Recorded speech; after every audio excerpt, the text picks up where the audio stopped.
well, and oh, Charlie Capsetta, what a play!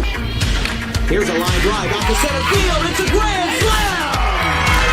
Going back is Shaw. He is going to get there. What a catch! And he's going to hop over the fence while doing it. What a coming home. It's Morales to throw. On double up! Oh, it's in time! It's in time! Here's a rocket. Deep left field. Does this have a chance to go? It is gone! Go ahead, homer. Tyler Wilson on the first pitch. Play called for a back on the 14th, and there's number 100. Stephen Devaney with a line drive to left. He's 2 for 2.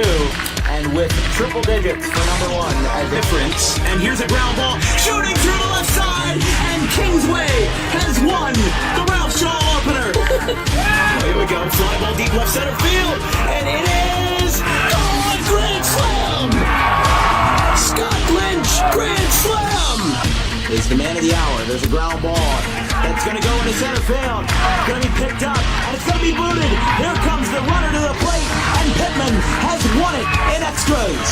Walk-off single, Jude Engstrom. Bases loaded. 2 outs. Just like they drew it up in Hollywood. Caladros, the 3-2. Swing and a miss! And the Audubon Green Wave have upset the Kingsway Dragons in the Ralph Shaw Classic.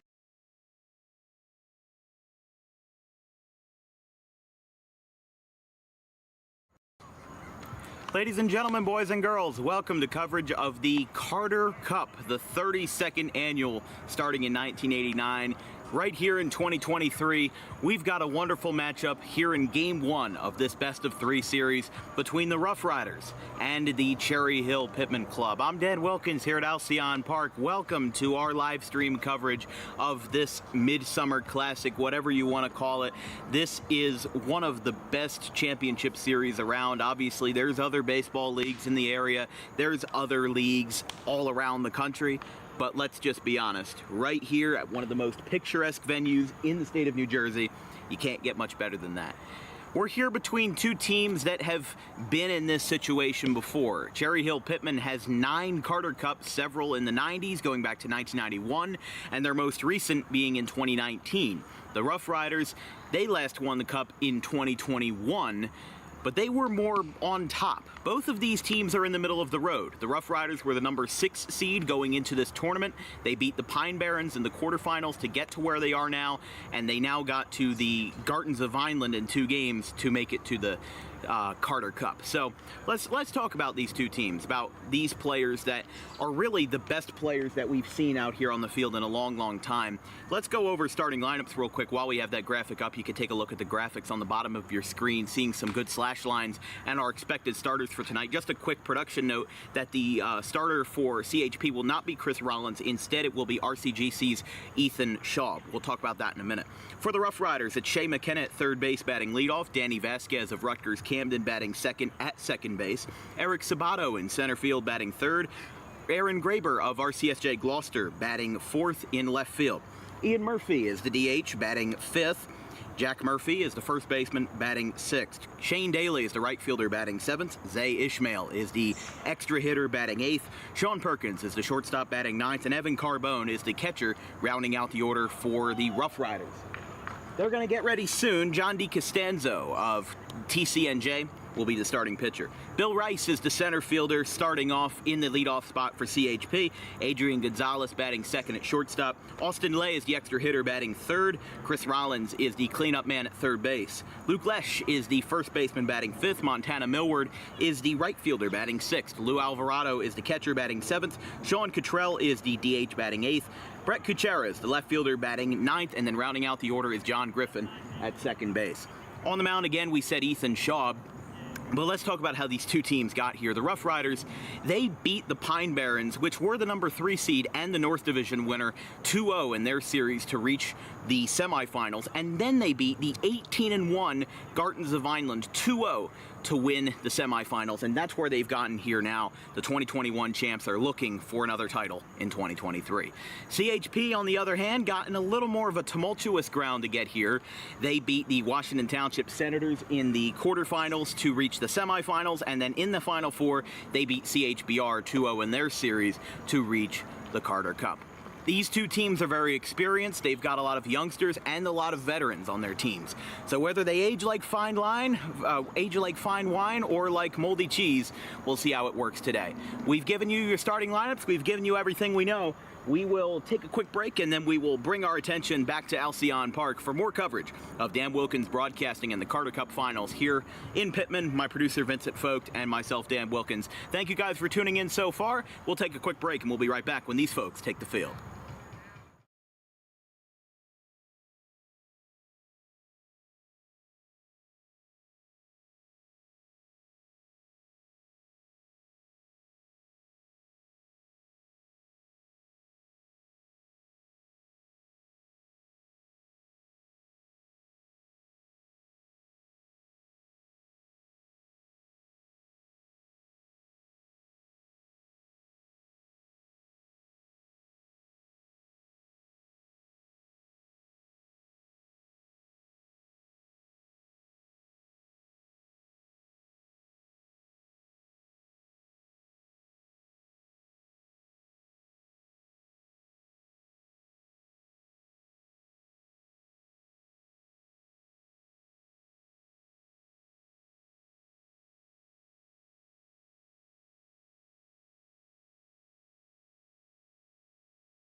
All right, ladies and gentlemen, we are back here from Alcion Park. Ethan Schaub, the lefty from RCGC, going to be getting the start here in Game 1 of the Carter Cup Finals. As you see on the bottom left of your screen, he's having a 2.08 ERA in 26 innings, this year, with 33 strikeouts, a 188 batting average against, and a 1 flat whip. This guy is one of the top lefties in the league, and being one of the top college players for one of the top college teams, he is going to have a mighty challenge here versus Shea McKenna, who's going to be leading it off for the Roughriders here in the Carter Cup Game 1, the perennial tournament here for the Tri-County Baseball League. Big thanks to Bill Kohut and Angelo Marciano for having us come out here for not only the regular season games, but working with them all summer long. It's been a blast.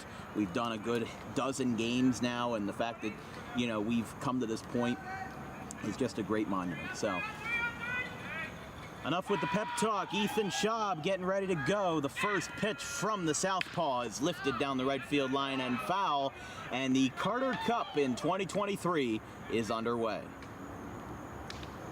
Shea McKenna, the third baseman of West Deptford, Danny Vasquez, the second baseman of Rutgers Camden, and Eric Sabato, the center fielder, batting 1-2-3 for the Roughriders here to lead off Game 1. 0-1 to McKenna. That one's going to miss low, 1-1. A beautiful evening here in Alcion Park. The drastic change from what we experienced 24 hours ago with the downpours that descended upon us. We had a lot of those. I mean, really, we couldn't even get all of our equipment into the car in time. That's a fly ball down the right field line, going over towards the corner and making the catch down in the right field pocket there, that being Montana Millward, and that's our first out of the Carter Cup. So here's Danny Vasquez, the great defender over at the middle infield at second base. He's going to be batting second here for the Roughriders this evening. But yeah, we set up around 6 p.m. yesterday, and there were very ominous clouds in every direction, and by the time Angelo got here, by the time the umpires conferred and decided to call the game, it was a little bit too late. we had packed down all of our equipment. We got everything, you know, into our bags and everything like that to keep it as dry as possible, but just not everything stayed the same. Griffin with a sliding stop and an infield single for Danny Vasquez. Gives the Roughriders their first hit of the ball game, and this will bring up Eric Sabato. But even with a little bit of humidity, still pretty fair here in Pitman tonight. 81 degrees with wind blowing to the west at 9 miles per hour, 44% humidity. It's going to be 77 or 75, somewhere in that range by the time we're done here tonight. Here at Alcion Park. It was very windy earlier in the day. I was concerned with how that was going to affect not only our broadcast with our tent and everything, but I was also concerned with how it was going to affect the baseballs. You know, considering that there's a lot of trees around and it could circle around the wind. I mean, I'm not a meteorologist by any means, so take my weather takes with a grain of salt, but it definitely was something concerning when you heard that wind howling earlier this afternoon here in South Jersey. That one's over the head of Schaub, out towards Gonzalez at short. Did they get two? Yes, they did. A 6-3 double play by AG. That will retire the side. Great footwork there out in the middle infield, and he takes care of it. 3 up, 3 down, albeit non-conventionally for the Roughriders. Bill Rice, Adrian Gonzalez, and Austin Lay going to lead it off for CHP. After a half inning, no score. We'll be right back.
Here we go, bottom of the first inning. John DeCostanzo getting it started for the Roughriders this afternoon/evening here in Game 1 of the Carter Cup Finals. We've got a great one in store today, but first of all, let's talk about how DeCostanzo is going to fare versus Billy Rice of TCNJ. He's going to lead it off. DeCostanzo with a 3.06 ERA, a 1.64 batting average against, and a 1.02 whip in 32 1/3 innings. That one's the first pitch strike to Billy Rice. It'll be Rice, Gonzalez, Lay, the first 3, followed by the player manager Chris Rollins, as that one misses away, 1-1. Yeah, definitely a little humid, but I'll take this any day over what we had last night with the torrential downpour. The Alcion grounds crew did a great job of cleaning up this field and leaving it as dry as possible for the game tonight. I mean, I know it had rained constantly for several hours, and then in the middle of the night last night, it wasn't much better. So, you know, these guys and the city of Pitman, the borough, they came out and they did a great job this morning into the afternoon, and they made this field game ready here for the Carter Cup. Rice pokes this one out towards third. McKenna takes a glance, but it's foul onto the softball field. 2-2 count to Rice, the center fielder. Remember how CHP got here in a rather tumultuous game 2 versus CHBR, which we did cover on our broadcast a week ago, as that one will miss up high and it's ball 4. So Rice takes a lead-off walk, and he'll get this party started for Cherry Hill Pitman as Kip's bad guys getting themselves an early start for the Home Run Derby champion from this year's All-Star game down in Northfield, Adrian Gonzalez. Ironically enough, he doesn't have any home runs in this season, but he did have 6 during the Home Run Derby to give himself the crown down at Birch Street Park down the shore in that Atlantic City, Ocean City area. As there's a strike to AJ. Of course, he ended the top half of the first inning with a 6-3 double play to retire Vasquez and Sabato. That's what he's known for. I mean, he's a bulky shortstop, and I don't mean that in an offensive way. He's got a lot of muscles. He's not exactly, I think he's like maybe 6'2", something like that. He's not towering over everybody, but he's a very great statured guy. He's almost, built to be a shortstop, and that's exactly what Gonzalez does best. You don't see too many power-hitting shortstops these days. Maybe Bo Bichette, maybe Vaughn Grissom of the Braves, or I dare even say all-time, maybe, in more recent years, do you say Troy Tulowitzki of the Rockies / Blue Jays? I don't know, but like if you look at Phillies history, Jimmy Rollins was not exactly a power hitter. He maybe had like 200, maybe 250 home runs in his career, but that's spread out over almost 20 years. Gonzalez chops one down the first base line. It is going to trickle foul, and it'll be a 2-strike count to Gonzalez. 1-2.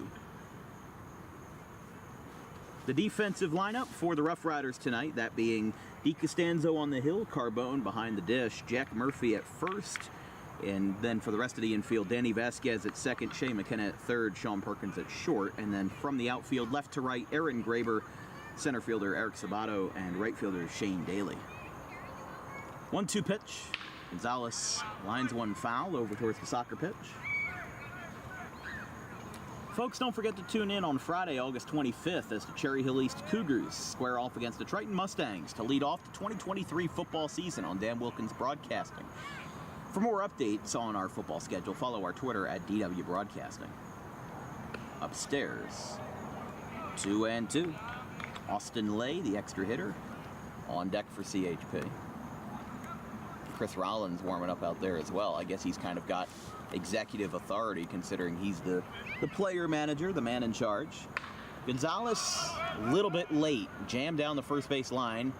Murphy is there. One down. Jack Murphy brings it down and brings us back to earth here for Austin Lay. The EH and the third hitter in the order with Billy Rice on first base here. One down in the bottom of the first. No score between the Roughriders and the Cherry Hill Pitman Club here in Game 1 of the Carter Cup Finals.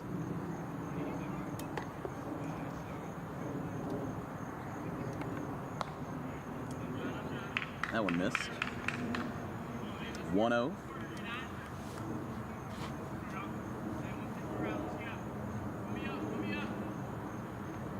Austin Lay of Gwynedd Mercy, he's going to foul that one back. Batting .373, .951 OPS, 2 homers, 3 doubles, 25 for 67 with 15 RBIs and 10 walks. And then he's also got a 3.6 ERA on the hill, so a very versatile player overall. But we'll see what he can cook up here on a 1-1. Throw back to first.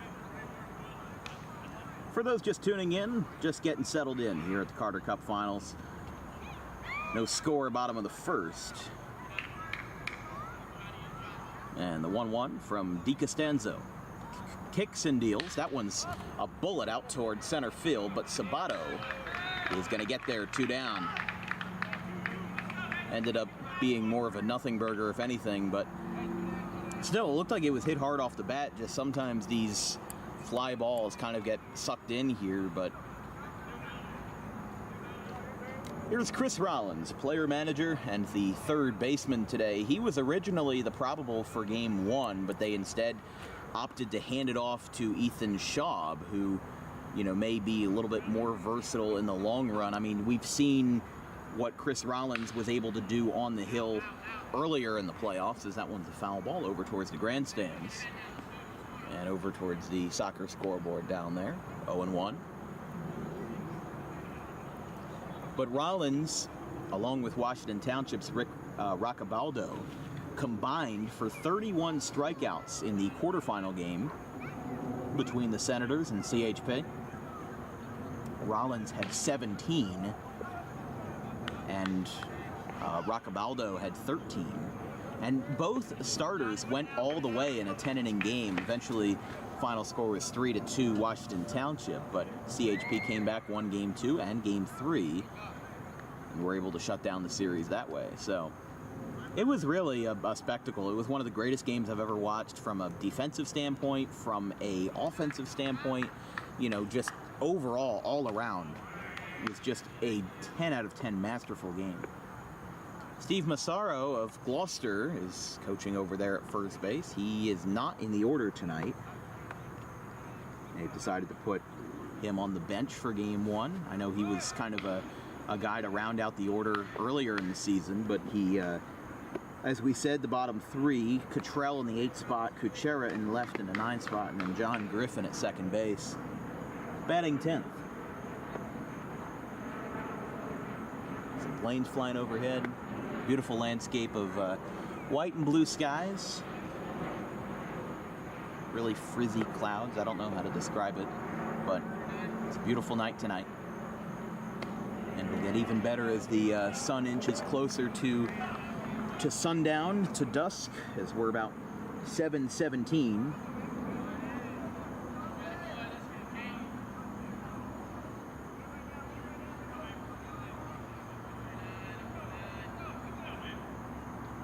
That one skips in the dirt. Rice took a big lead off of first, and he is safe.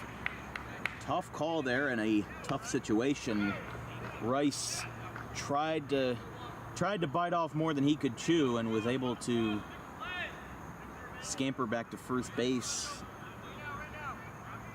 That was a close call there. It could have gone either way. D. Costanzo looking back at first, but delivers. Rollins fouls it back. Billy Rice had a leadoff walk to start off the first. Adrian Gonzalez followed that up with a pop-up to first. Austin Lay, he also got out in a similar fate with a fly ball to center. And now Chris Rollins here with a gritty at-bat. Luke Lesh, the first baseman, on deck if the inning continues. D. Costanzo with the delivery. That one is strike three on the inside corner.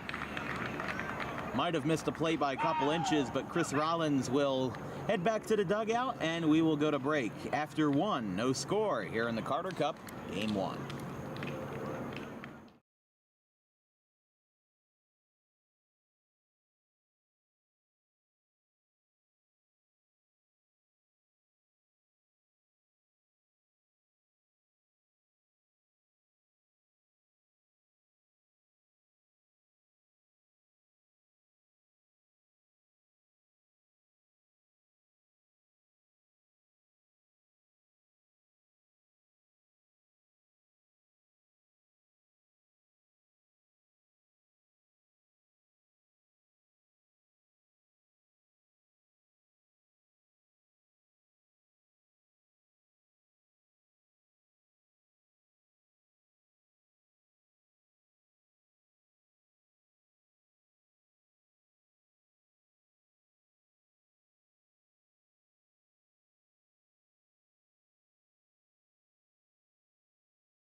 Here in the top of the second inning, beautiful night here from Alcion Park, just about 7:20 as Aaron Graber of RCGC, or rather RCSJ Gloucester, is going to lead it off for the Roughriders, as Ethan Schaub will look to get us rolling here in a no-score game after one. Schaub with the first pitch. It'll be a breaking ball, hits the zone, 0-1. The defensive lineup for CHP tonight: behind the plate, Lou Alvarado, Ethan Schaub on the hill. Infield, playing back, it will be Luke Lesh at first, John Griffin at second.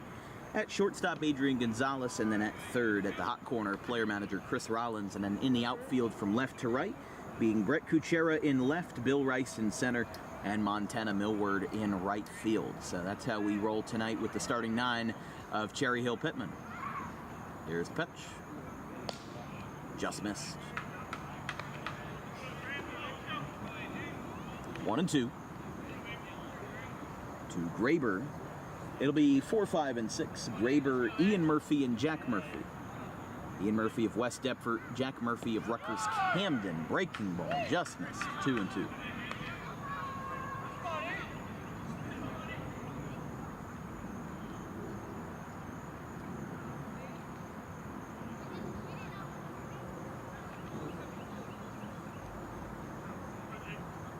Two pitch. Graber fouls it. It's going to be a pop-up over towards third, and Rollins makes the catch. One down.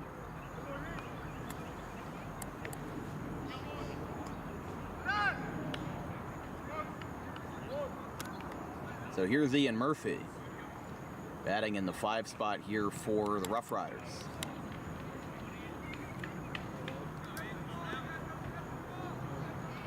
After the Murphy brothers, Shane Daly, the right fielder, due to hit.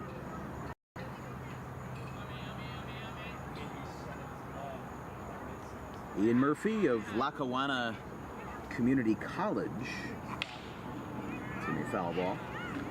Murphy batting .346, 18 for 52. No homers, but 8 strikeouts, or excuse me, 8 walks, 12 strikeouts as a batter. 866 OPS, 16 RBIs, and 12 runs scored.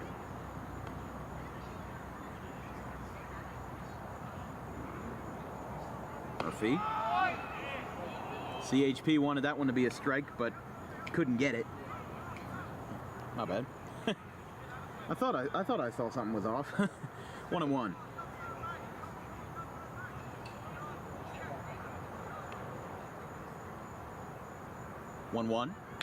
Murphy fouls that one. It's like off his foot, and it's 1-2. Those ones always sting, I tell you, and I think that's common sense. But just when you consider it from a chemistry or from a science perspective, the fact that you're transferring that energy from the ball that's being thrown to the bat and then straight into your foot. Usually you feel those in the morning. That one is a swing and a miss. Murphy down on strikes. 2 down.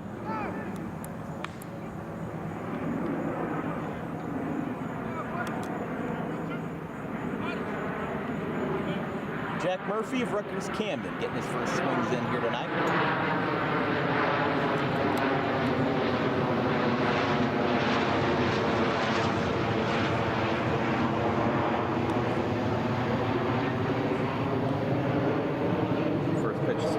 To Jack Murphy. Murphy batting .245, 2 homers, 12 for 49, 775 OPS. That's a swing and a miss. 0-2.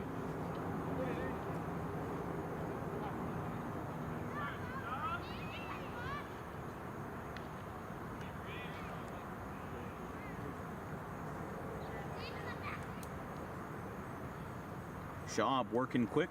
The 0-2. Missed down and away.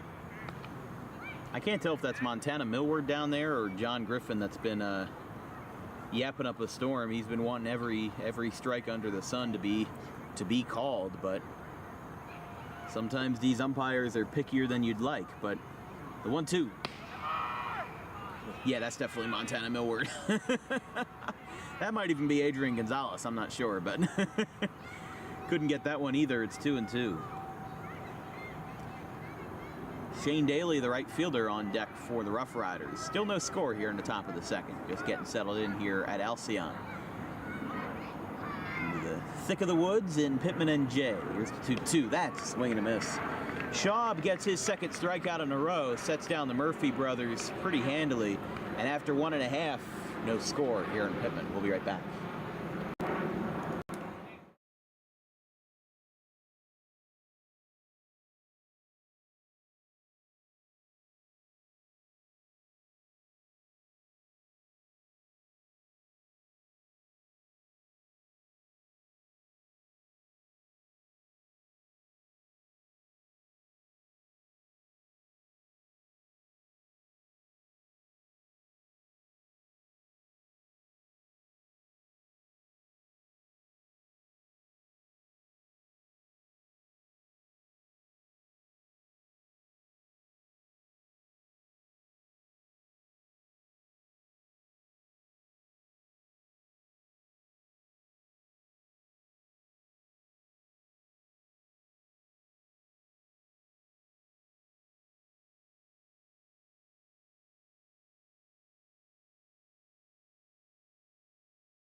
Luke Lesh leading off the bottom of the second for Cherry Hill Pitman. This broadcast is brought to you by DJK Roofing, South Jersey's #1 roofing supplier, with over 200 5-star reviews on the web. Get a free quote today at 856-778-3900.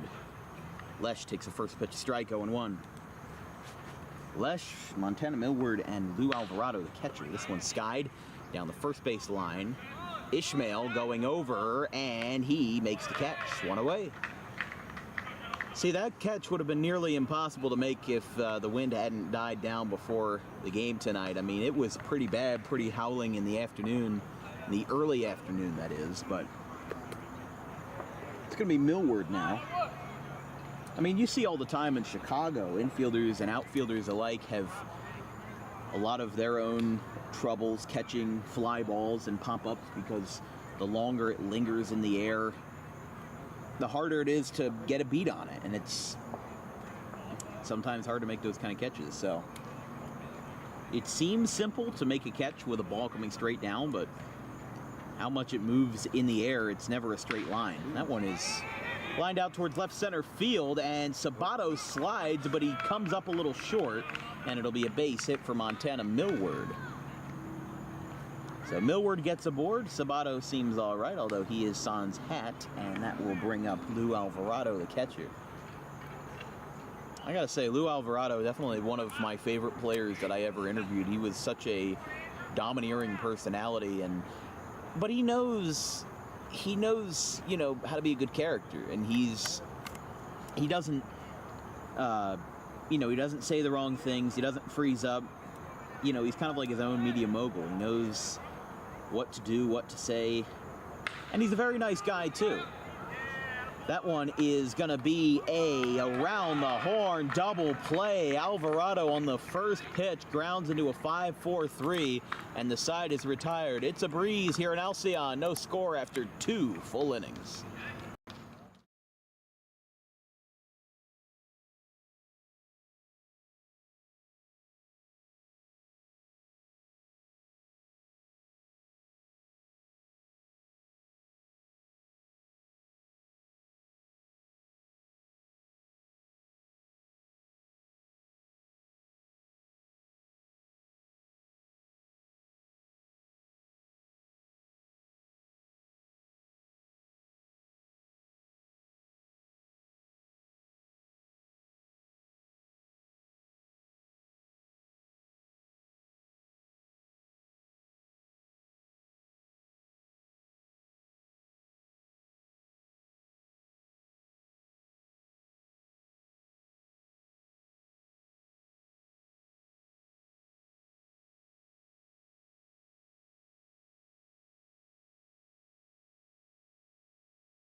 some fans hanging out, mingling. There's somebody sitting on a table or whatever that is out there, but great group of folks out here tonight. We've got fans all up and down the lines having themselves a blast here in the game 1 of 3 in the Carter Cup Finals here in 2023. Glad you're with us. I'm Dan Wilkins here with my producer Vincent Folks. Thank you everyone for tuning in so far. It's Ethan Schaub with a swing and a miss. I mean, we're going to be, after this week, I don't know what I'm going to do with myself. I'm going to be off for 2 weeks. I'm not going to have a single broadcast for 2 weeks. I'm actually going to do something called living my life. I don't think I do that a whole lot, but I'm going to go down to Wildwood with the family, and I mean, I say the family, my family. I'm 17 years old. I'm not a father of 3 here, but you know, it's good to have some time. I haven't been down the shore for anything non-broadcast related. You know, I worked with BFA down at Summers Point in April, working a Bridgeton baseball game. I think I did, you know, some stuff in Hamilton and some stuff closer to the shore, but haven't been down there to actually relax yet. There's a swing and a miss. And Daly down on strikes. 3 in a row. 444 being Ethan Schaub, and now Zay Ishmael will bat here for the Roughriders.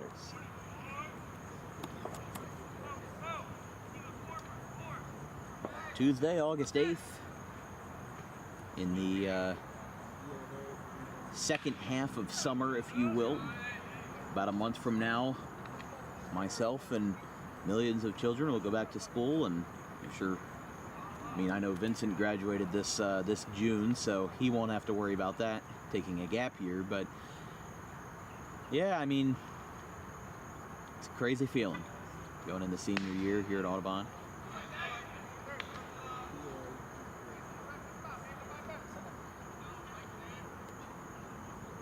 But I think for sure that these guys, you know, as they move along, there are some guys here who are in their 30s, these guys that are in, you know, early college years, late college years. A lot of people just, you know, this is what's great about the Tri-County Baseball League, is that there's people from all walks of life, all ages, all builds, all statures. They all play baseball together, you know, and this is a competitive league for college players, high school players, post-college players, former pros. You really get the best of everything. You get, you know, really everybody gets to have their day in the sun. But Schaub delivers a fastball strike call. And it's a full count to Ishmael, with Sean Perkins on deck, followed by Evan Carbone, the Rutgers Camden catcher. I mean, you can see the Roughriders, about half of them are already standing up. I don't even have to zoom in because you can see the dugout right there. That's ball 4. Ishmael with the free pass, and he'll take first base here with 1 down for Sean Perkins. Thomas Gasse down there as well, but I mean, you can see, actually no, Thomas Gasse is over at third base, my apologies, but you can see, I mean, half of the team is standing up and they're up against the fence. These guys take what they do very seriously. I mean, we've interviewed Roughriders players before, and they've said that they're a very loose team, and that's what helps them win games. But, you know, there's a certain intensity factor. We've seen a couple bench clearing incidents in this playoff run. You know, that's not a damper on the league as a moral footing. It's a testament to the intensity that these guys take very seriously for this league. You know, I've had a lot of people say to me, well, why do you do Tri-County baseball games? You know, it's just a summer league. But it's more than a summer league. These guys connect, they bond. Some of these guys have been playing on the same team for years and years and years, if not decades. I mean, Kip, he's been, you know, kind of co-manager of CHP since the 90s, if not earlier. These guys have, you know, a very, very special connection, and, you know, this is the 70th year of the Tri-County Baseball League, although next year will technically be the 70th season, with the TCBL being started by Rick Ventura back in 1953, but that one's going to be caught at first base by Luke Lesh for out number 2. So Evan Carbone going to bat here, rounding out the first cycle of the order for the Roughriders. But yeah, I mean, obviously 2020 there was no season because of COVID. But 2024 will actually be the 70th season that the Tri-County League has played in. So that'll be fun next year. You know, if we're doing games for these guys next year, I think it'll be very fun to look through the history of 70 years. 70 years of baseball history. I mean, baseball is the game that will never die, really. I mean, you know, knock on wood, but it's been going around for almost 175 years, so I hope it lasts another 175, enough for me to make a career out of it, but no one's going to miss outside on the breaking ball. Schaub with 3 strikeouts so far, and this one only allowed 2 base runners. And lefty on lefty matchup, throw back to first. Ishmael retreats.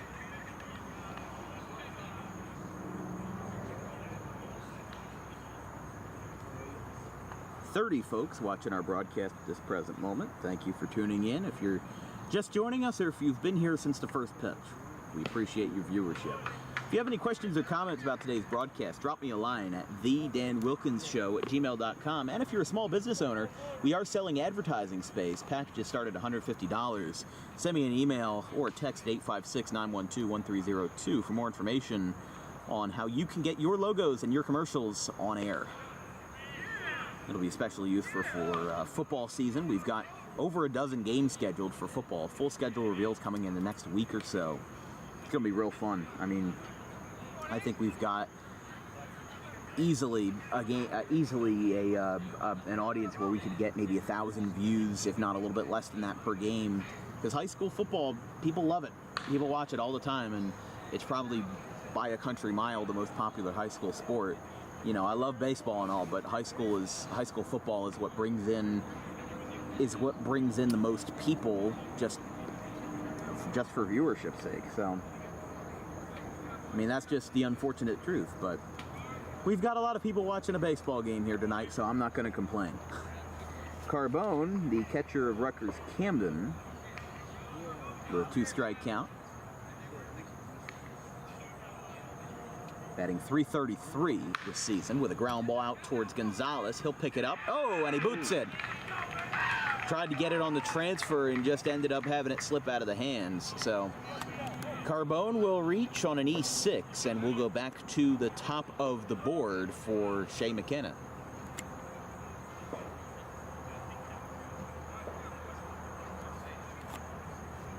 McKenna flew out to right his first time.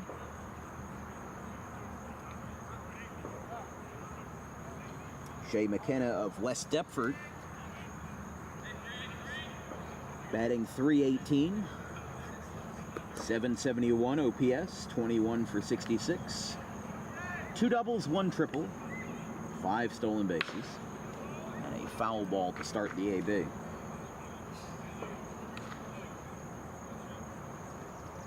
Zay Ishmael on second base. Ishmael having a little discourse with Gonzalez, as Ishmael always does. I think he's one of the chattier guys in this entire league. I mean, we've seen on CS99, he was mic'd up a couple of years ago at a game right here at Alcion, but he really is a special character. That one's fouled back.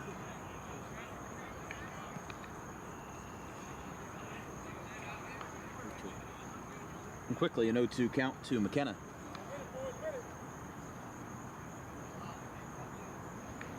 McKenna, and then the second baseman, Danny Vasquez, batting for the Roughriders.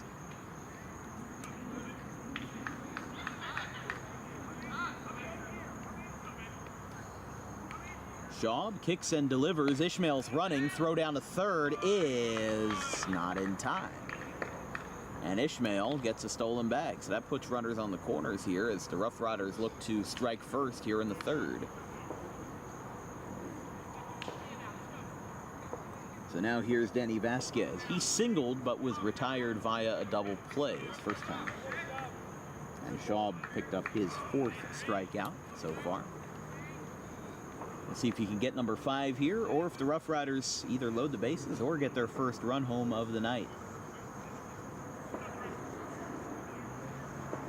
first pitch grounded out towards Gonzalez. That one's going to be in the middle of the infield and taken easily to retire the side. We go to the bottom of the third. Roughriders strand 2. It's no score.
Bottom of the third inning, no score here from Alcion Park.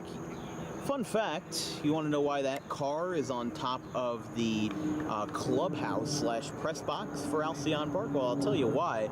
In the late 1940s / 1950s, several NASCAR races were held at the Alcion Speedway, which was a 3rd-mile short track, which actually resided where the parking lot is now and where the soccer field used to be. The hill that we're on right now is where the grandstands used to be for those races on the dirt track. Ishmael going over towards the corner, and it's a foul ball. I believe it's either 0-2 or 1-1. 1-1. To start the at-bat, but in one of NASCAR's first seasons in 1950 was the first race held at Alcion Speedway. It's one of the many lost short tracks. If any of you are NASCAR fans, and if you've ever been to Pocono Raceway out in Long Pond, PA, which has the triangle shape, this track very much resembled that triangle shape, except with a lot shorter banking and, of course, a lot shorter in size at 1/3 of a mile. That is a swing and a miss. And Cottrell down on strikes, second K for DiCostanzo. And there is one down. There's actually a monument over right there. I don't know if it can be read all that well, but I mean, we're zoomed all the way in. You can see it. It somewhat says Alcion Speedway Stock Car Series. I mean, Vince, you're looking at the computer screen. Can you read any of that, or is it a little blurry? A little blurry. It's a little blurry on my camera as well, but yeah. Alcion Speedway Stock Car Series. There were races held in the 1950s. By the way, count as 1-0 to, excuse me, Brett Kuchera, the left fielder. But I mean, I am an exception to the rule in Jersey because I am a NASCAR fan. I'm a motorsports fan. There's a swing and a miss to Kuchera, and there's not too many of us up here. There's really not. I mean, you know, obviously NASCAR's fan base is a lot closer to the south and the Bible Belt or the Midwest of the country, and you know, I'm hard pressed to find a lot of NASCAR fans. But I tell people the story about Alcion Speedway and you know, the history it used to have down here, and the fact that it's been transformed into a great sports facility and stays alive after all these years. That's a swing and a miss by Kuchera, and there's 2 down, back-to-back Ks for DiCostanzo for John Griffin.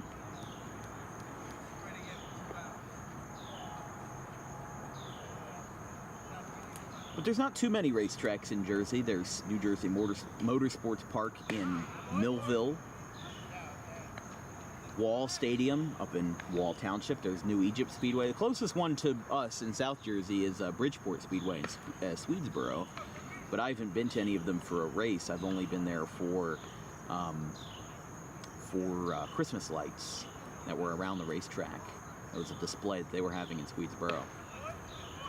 There's a strike to Griffin. 1-1. 1-2, excuse me.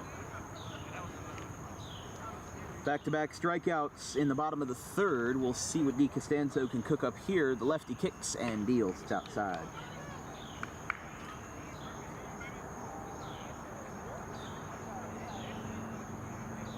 Griffin of Rutgers Camden, batting .423, 11 for 26, as he'll foul this one off down the first base side. It's out of play. 962 OPS, 2 stolen bases, 4 walks. As the foul ball chase ensues, there's some kids in a full sprint going out for it. That one's poked out towards first. Ishmael traps it, and he will take it to first. He got him. Ishmael won the foot race, and the side is retired after 3. Still looking for our first run of the ball game. It seems like an Alcion tradition of low-scoring games. We'll see what CHP can deliver here on the defensive side of the ball in the fourth. We'll be right back. After 3, no score here in Game 1.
All right, here we go. It's time for DWB Trivia Time here in the top of the 4th inning. We've got a great ball game so far between CHP and the Roughriders, as it's going to be leading off for the Roughriders, Danny Vasquez. Today's question is, what is the record for most wins in a regular season by a Major League Baseball team? Is it 116, 120, 108, or 102? The answer will be revealed in the bottom of the 4th inning. We'll go back to the main board as the first pitch is lofted out towards straightaway right. Millward makes the catch, 1 away.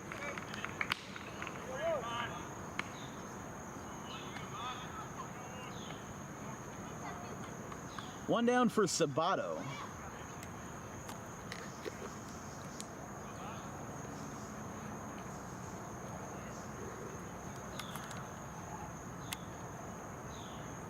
A lot of folks standing around, and some sitting in lawn chairs, some just here to have a good time.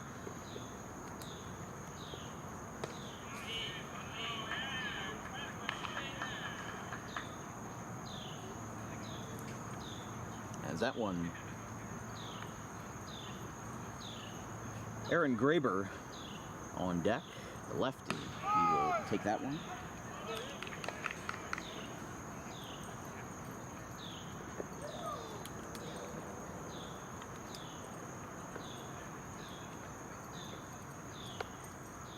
I might be crazy here, but I have the feeling that Vasquez batted twice.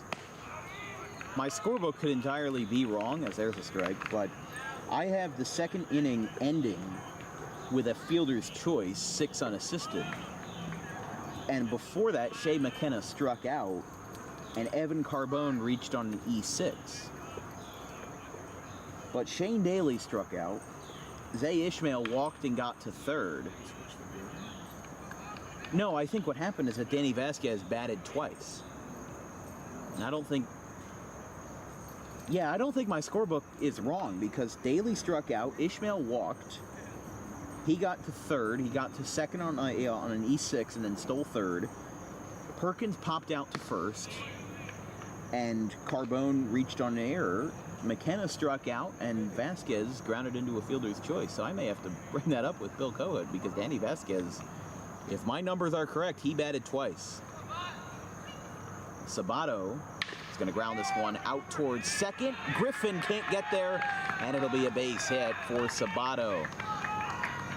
That was just right in the perfect spot, like Moses parting the Red Seas. I mean, really, went right in between Lesh and Griffin, and that will be a base hit. I'm very confused because if we rewind the tape, I think that Vasquez batted twice, so I don't know exactly. They may want to check the scorebooks, but I'd imagine that if my scorebook was wrong and that their scorebook is right and that Vasquez didn't bat twice, then maybe I don't think there would be. Oh, that's a line drive caught by Gonzalez. They're going to whip it back to first, and it's a double play. Sabato got all caught up in it, and he is frozen between first and second. We go to the bottom of the fourth. Still no score.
Here we go, bottom of the fourth inning, still no score between the Roughriders and Cherry Hill Pitman. You're watching coverage of the Tri-County Baseball League Carter Cup Finals, Game 1, here on Dan Wilkins Broadcasting.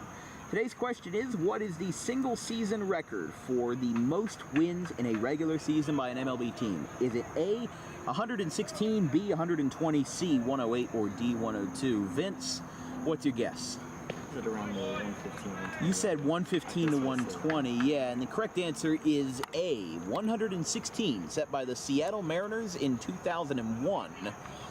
They lost in the ALCS that year to the New York Yankees, who eventually lost to the Arizona Diamondbacks in the 01 World Series. Billy Rice leading it off for CHP here in the bottom of the fourth. It's 1, 2, 3, Rice, Gonzalez, and Austin Lay batting for the Cherry Hill Pitman Club here. Is that one? No, tough call, just missed. Rice walked, but didn't get anywhere with it in the first inning. Billy Rice has a very compact two-handed swing, as you see right there, with a fly ball drifting out towards shallow left. Graber with an aggressive call-off, and the communication pays off. He makes the catch and avoids disaster, if you will, as there's one away.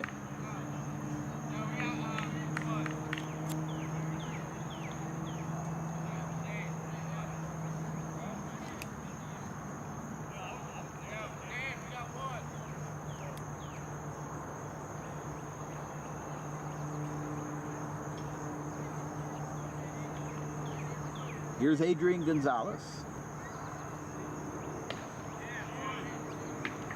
That's a strike 0-1. Gonzalez of Rutgers Camden, or formerly of Rutgers Camden, batting .353. I apologize, 1 home run in the regular season, 10 walks, 9 stolen bases, .909 OPS, 24 for 68 all told. Costanzo working fast, and that's a punch out. Costanzo with strikeout number 3, and there's 2 down as Austin Lay will get his chance here. Lay flew out to right in the first inning. There's Bill Kohut back there. Some other league officials as well. I think Angelo Marciano hanging out. Yeah, there's Angelo to his right. I think Pete Corelli, the deputy commissioner, is somewhere around here, but I don't exactly know for sure.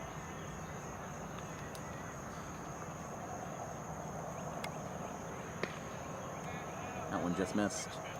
Folks, this broadcast is brought to you by the Garden State Pet Center. Open 7 days a week on the 200 block of Whitehorse Pike.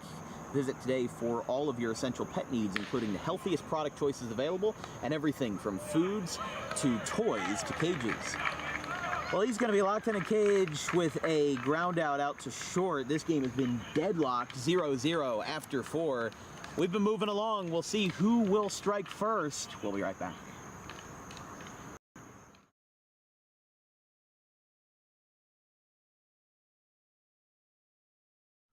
Garden State Pet Center is an independently owned full-service pet store. Our specialty is promoting companionship between people and animals by providing the healthiest product choices available, including all-natural foods, supplements that support and relieve health issues, and innovative products for pet parents. Our goal is to provide our customers with a relaxing environment, and while we're not striving to be the biggest store on the East Coast, we're striving to be the best.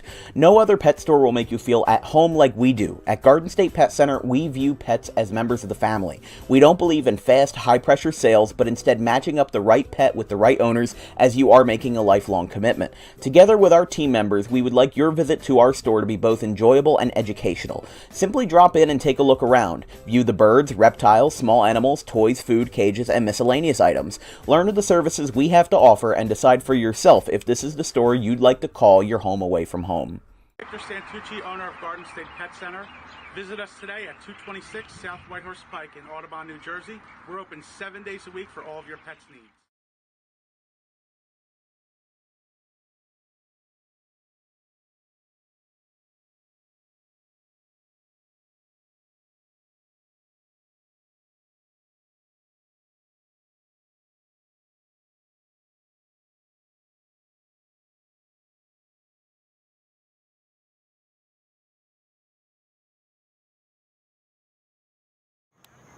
Here we go, top of the 5th inning. I have realized my mistake after I was on the phone with the commissioner, Bill Kohut, and he's like, with the league coordinator, Bill Kohut, and he's like, there's no way he batted twice.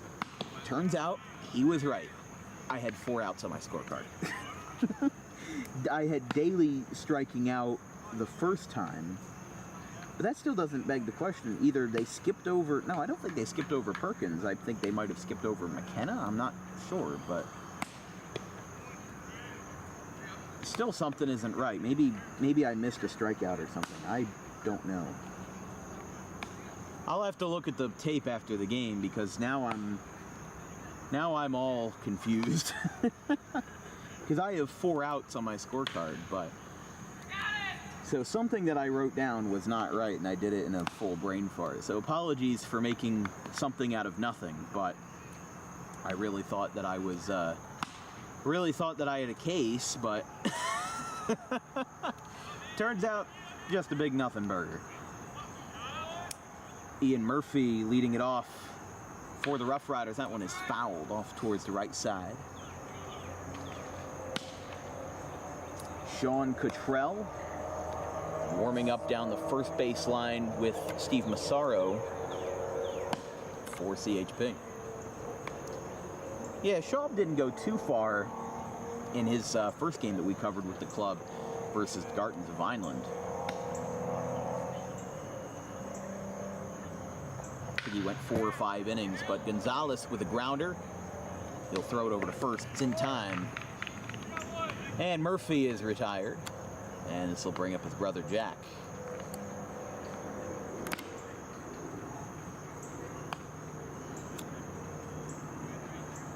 just as soon as I thought we had a clean broadcast going, I make a big expose about Danny Vasquez batted twice. Turns out I had 4 outs. What's that line from Drew Carey from Let's Make a Deal? I'm sorry, not Let's Make a Deal. Whose line is it anyway?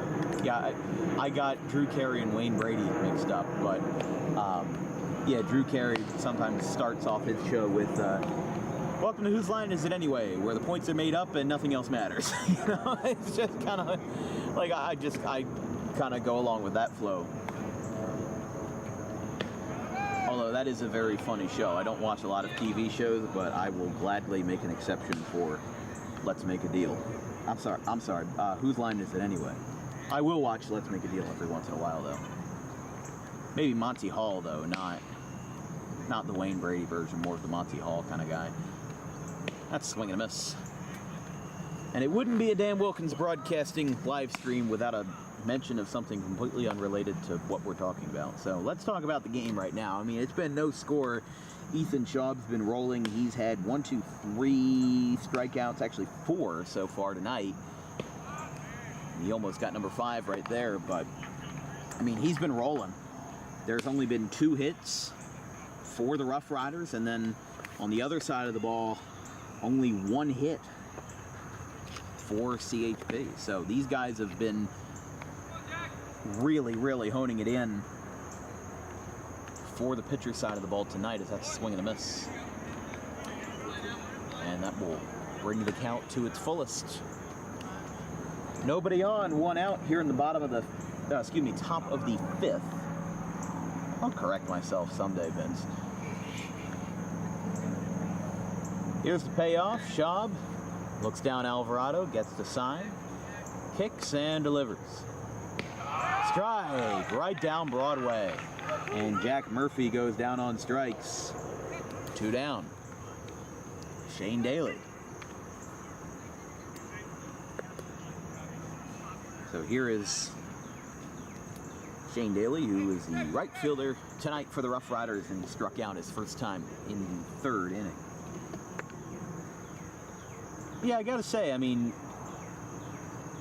for my catchphrase for when a ball is right down the middle, right down Broadway, that is partially inspired by Pitman and Broadway, with Pitman and Broadway being in the center of town, being their downtown. I spend a lot of time in Pitman. You know, I've got family down here. My cousin Chris just got out of the hospital a couple days ago, actually yesterday. Best of luck to her as she recovers, but you know, all my family down there.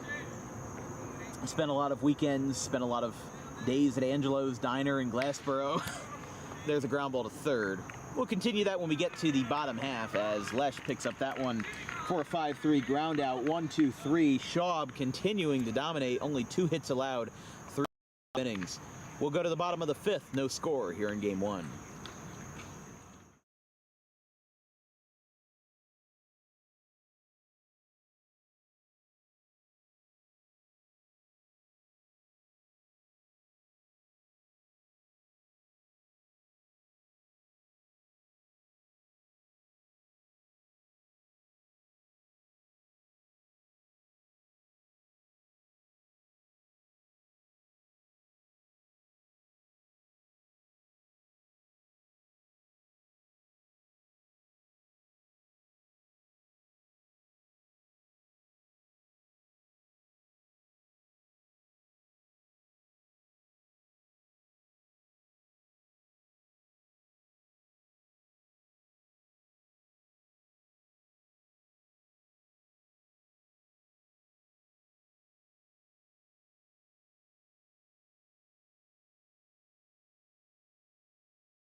Here in the bottom of the 5th, still no score, but a beautiful landscape tonight. Just take a look at that sunset and those purple and pink clouds over here tonight under the lights at Alcion Park, one of the most picturesque venues here in South Jersey.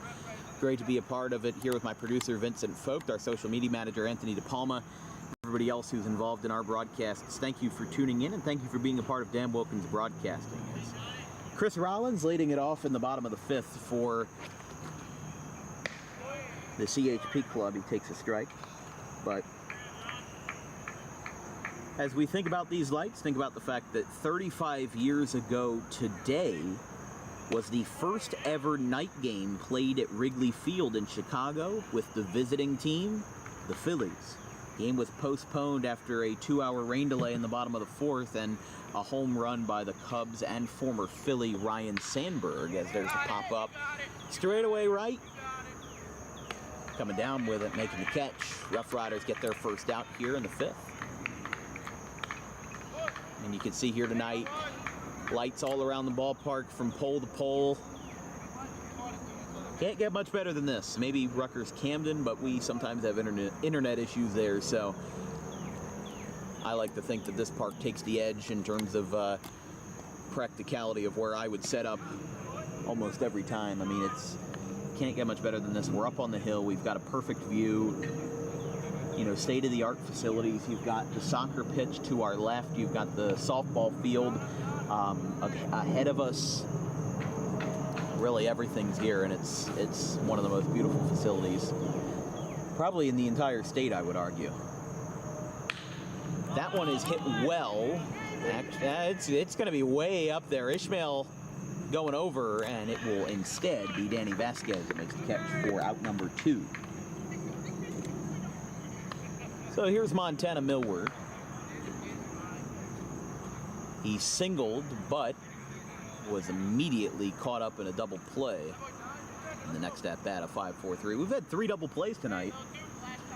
Really great defensive prowess. I mean, we're still at 8:09, only been going on for about an hour, and we're in the bottom of the 5th. This could be a quick game if we see offense twirling up early, but we'll see how it rolls. De Costanzo has been really lights out along with Schaub. That one misses. But yeah, 35 years. 35 years to the day that the Cubs hosted their first night game at Wrigley. That one's a straightaway to center field, and Sabato takes it in. Side retired after 5. The sun's going down, but neither are we. We go to the 6th inning, no score.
Zay Ishmael takes the donut off the bat and will bat to lead off the top of the 6th inning here as the Roughriders and Cherry Hill Pitman deadlocked at 0. The Roughriders have been dominant on the hill. They have not had a 4-batter inning since the first. That's the most we've had. The second through the 5th inning have been all 1-2-3s. That one's poked out towards the mound on a bunt and the throw to first. Ishmael, try as he might, couldn't take that one down, and there's one away. Ishmael with a 1-3. And here is Sean Perkins. Perkins popped out his first time in the 3rd inning.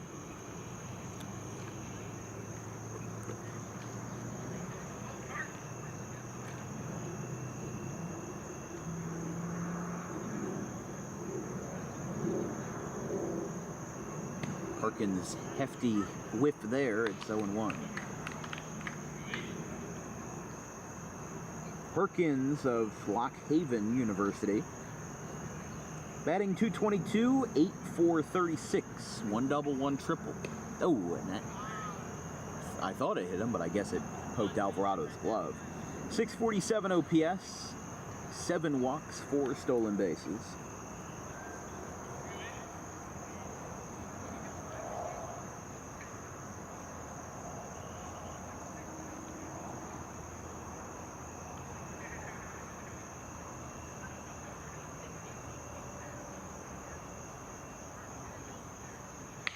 Foul back. It's 1-2.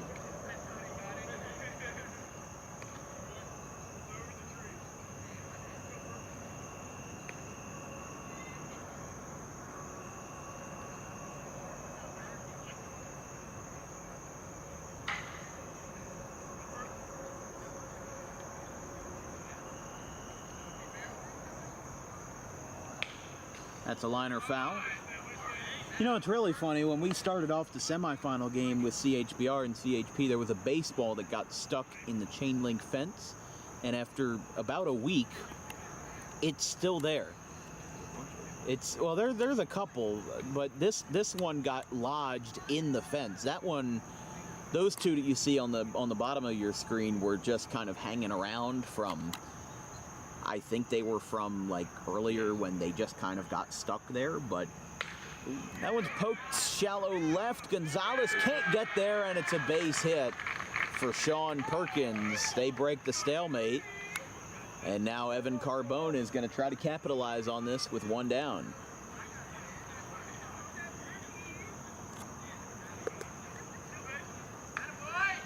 Perkins 1 for 2. Carbone reached his first time on an E6 by Gonzalez. I still think it's interesting. Gonzalez is still playing rather deep. He's still playing basically in center field territory. But Gonzalez has always rolled that way. He has always played a very conservative ball. I think Griffin trailing over towards second base. I think he knows if the ball goes to him, Griffin's going to be there. But Gonzalez has good enough footwork to make it work. Oh, they're going to throw behind the runner. Throw down to second base is in time. There's 2 down. Perkins taken out there, and there's 2 away.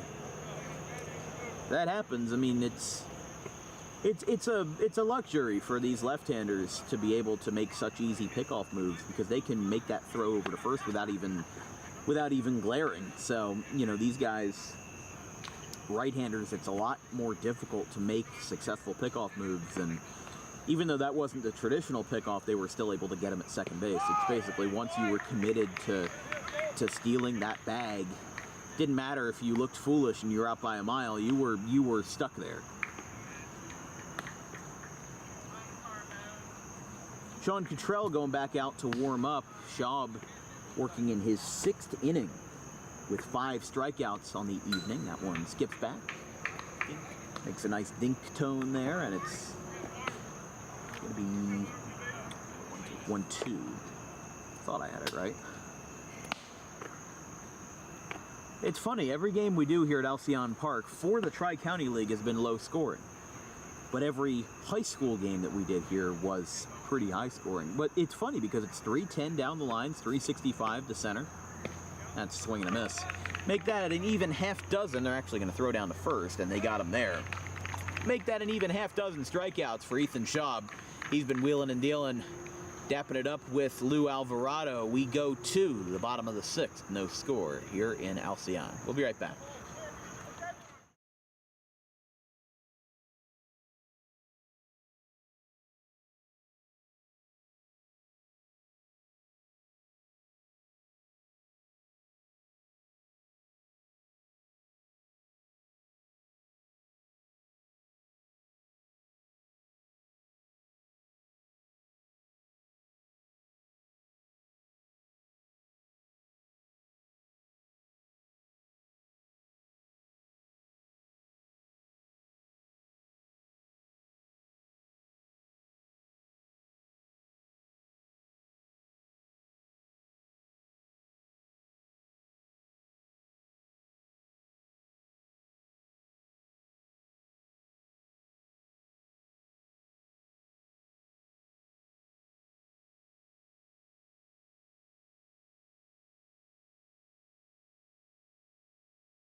Bottom of the 6th inning. Here we are from Alcion Park, still rolling here. This broadcast is brought to you by Mount Ephraim, Chrysler, Dodge, and Ram, and KP1 Racing Designs. Thank you for your continued support of Dan Wilkins Broadcasting, along with Jackery Solar Generators and Under the Weather Outdoor Equipment. Thank you all for your support. John DiCostanzo. First pitch to Lou Alvarado. He's going to miss high and away on a breaking ball. Doesn't seem like any action yet for the Roughriders. I think DiCostanzo is a little bit more accustomed to the long ride, as that one is fouled by Alvarado deep into the night.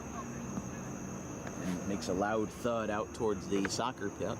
Another foul ball race, although this one is uncontested. We've got a winner. 1-1. Alvarado, Sean Cottrell, as that one is lifted out towards right center field, but and there to make the catch will be none other than Aaron Graber. No, excuse me, Shane Daly. One down for Cottrell. He was warming up in the bullpen earlier. I don't know if he's gonna, I assume he's gonna relieve Schaub, but I don't know when that will be. Because if CHP takes the lead in the bottom of the 6th inning, we could very well have a 90-minute game. I mean, it's very, very possible. I haven't had an under 2-hour broadcast in months. And I'm not saying that I'd, like, be advocating for that, but if I can get home before 10 o'clock, you know, I'm not gonna complain, so. There's a pitch from DiCostanzo. That one is ripped foul. These CHP players are certainly swinging like they want it to be a 1.5-hour game. I mean, if they can go up 1-0 in the series, they can definitely get that early leverage. It's not like a 5 or 7 game series where you can afford to lose one game. This is a 3-game series where every pitch, every out, every inning is just as meaningful and just as important to the bigger picture as the next. Cottrell of Eastern University, the pitcher slash first baseman, batting 190, 11 for 58. There's a strike. 2-2. 6 walks, 5 stolen bases, 501 OPS. A little bit below average, but still looking to make it work. 2-2 from DiCostanzo. Upstairs, 3-2. Brett Kuchera, the left fielder, on deck.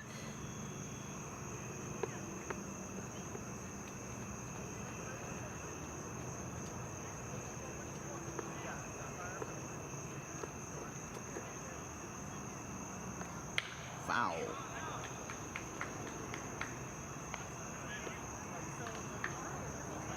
Three and two to Kuchera, or excuse me, to Cottrell. Brett Kuchera on deck. He'll be followed by the second baseman, John Griffin. We've seen the middle to the bottom half of the order be the deciding factor for CHP before. So who's to say they can't do it again? The 3-2. Another one fouled back. He just will not let it die. And why would you? You know? Need to be able to stay in for the long haul. We've done it before. We've had 3 9-inning games and a 10-inning game on these broadcasts before. We've had a 12-inning game back in April of 2022. And things can get crazy around here.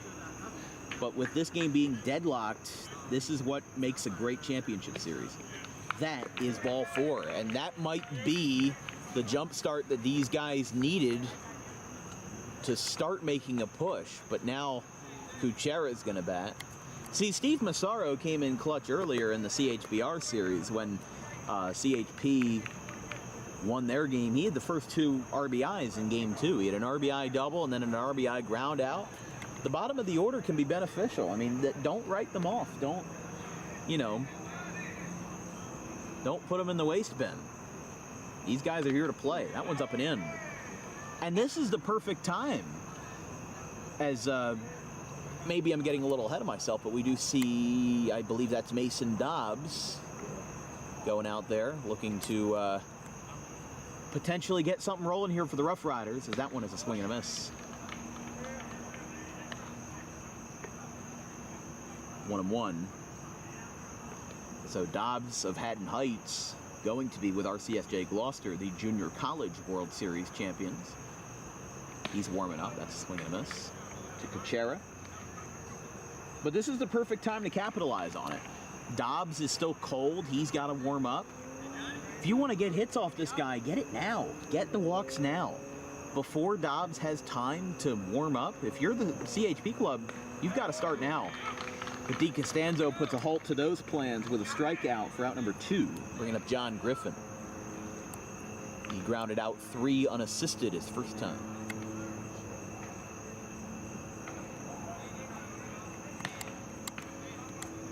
I just can't believe we're in the bottom of the 6th. I'm like, what in the world is going on? There's a strike to Griffin. I mean, I can't believe it because we had a Phillies game that I went to earlier this month versus the Tigers. That was 2 hours and 7 minutes. It was crazy. It was insanely short. It's inside, 1-1. Billy Rice, 0 for 1 with a walk and a flyout. He's on deck for his 3rd plate appearance of the night for Kip's Bad Guys. That one is going to be a little dribbler foul over towards 3rd. McKenna will retrieve that one.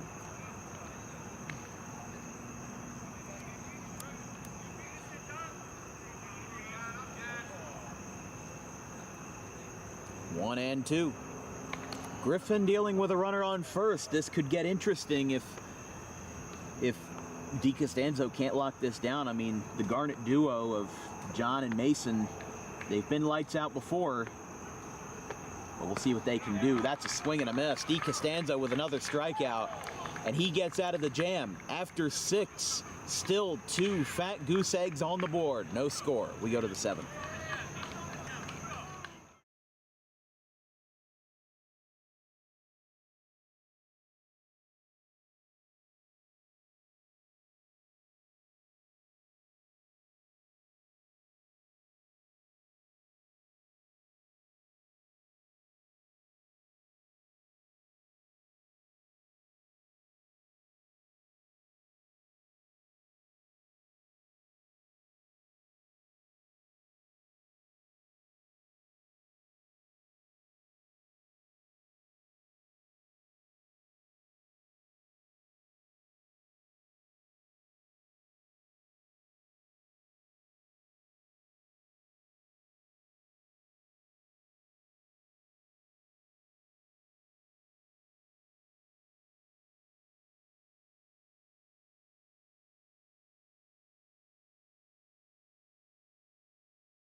Top of the 7th inning, Ethan Schaub's day is done. After 6 innings, he's got a half dozen strikeouts, and he has a lot that he has dumped on the shoulders of Sean Cottrell in a tie ball game. 0-0 in the top of the 7th.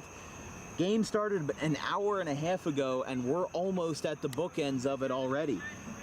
It's going to be for the Roughriders and for CHP, both teams leading off with the top of their order in the 7th inning. It's Shea McKenna, who's 0 for 2, leading off here for the Roughriders. He's followed by Danny Vasquez and Eric Sabato, who both have base hits of their own. And then it'll be Billy Rice, Adrian Gonzalez, and Austin Lay for CHP. So you might want to laser focus on your televisions or wherever you're watching this game, whatever you're watching it on, for the next 5 to 10 minutes. Here's a ground ball out to second base. Griffin's throw to first in time. 1 away. 4-3 ground out leads off the 7th, and Danny Vasquez will bat second. He is 1 for 2 with a single and a pop out to right. But he did eventually get retired by a double play in the 1st inning. We've had 3 double plays tonight combined. It really has been a defensive masterclass as Cottrell throws a cricket pitch. It's outside, 1-0. Vasquez, the underclassman at Rutgers Camden, batting .845, 13 for 37, 4 walks, 5 stolen bases. Of course, the Phillies won game 1 of their doubleheader. Nationals are currently leading 2-1 in game 2, as that'll be a 6-3 ground out. 2 down. Well, Cottrell, who had to basically be the successor, be the heir to Ethan Schaub, has now forced 2 quick ground balls for Eric Sabato. Yeah, it's 2-1 Nationals in the bottom of the 4th. Nationals are better than they were in previous years. 49 and 64, obviously not great, but they're not terrible. They are an absolute, bottom of the league like they were in the last couple of years. And remember, 2019, they won a World Series. I don't think people acknowledge that enough. But Sabato, he'll be followed by Aaron Graber.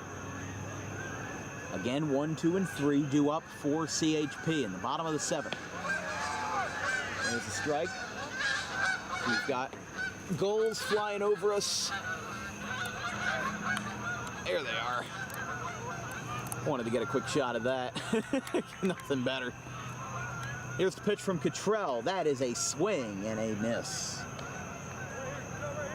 And it's going to be a 2-strike count.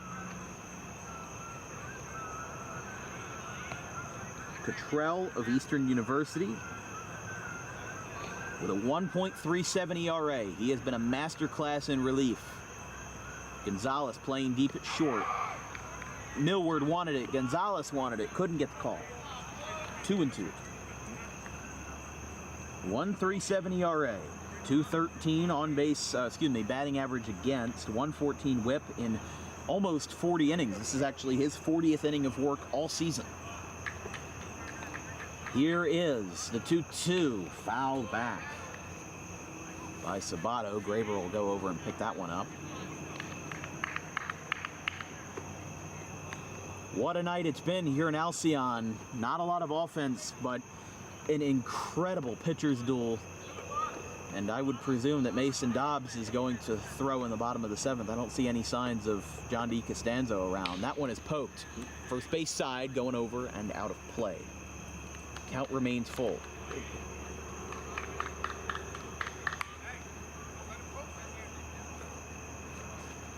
Sabato grounded into a double play his first time, but singled back in the 4th. Both Vasquez and Sabato had base hits tonight. Graber has no such fortune. He's 0 for 2. We'll try it again. Cottrell delivers the payoff. That is gonna miss. Now it's 3-2. Who told me that, Vince? Unless you had 3-2 on the scoreboard. No. Leading me astray, Vince. I was too busy looking at the birds. Somebody get me ADHD meds. Cottrell now with a 3-2. The payoff to Sabato is lifted foul. Again, over towards the soccer pitch. This is gonna get interesting. Turn up your TVs, turn up your iPhones, turn up whatever you got, because this is gonna get intense. Cottrell facing Sabato. Looks down Alvarado, gets the sign, kicks, delivers. Swing and a miss. Cottrell strikes out Sabato, and the side is retired. The good news for the Roughriders is that if they did the same, CHP has the top 3 batting in the bottom of the 7th. I don't know what this discussion is here between the umpire and John Cottrell. I think they're just talking it out. I don't know what that's all about, but goes away with no harm, no foul. Going to the bottom of the 7th. Still no score. Roughriders look to shut it down. DiCostanzo is going back out. We'll be right back.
Mason Dobbs warming up in the Roughriders pen down the third base line, and things could get interesting, or if things aren't already interesting, if they haven't been interesting for the past hour and a half.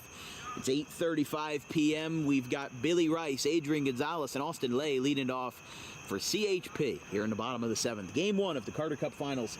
You're watching coverage here on Dan Wilkins Broadcasting. If you have any questions or comments about today's broadcast, drop me a line at thedanwilkinsshow@gmail.com. 2-0? Yes, 2-0.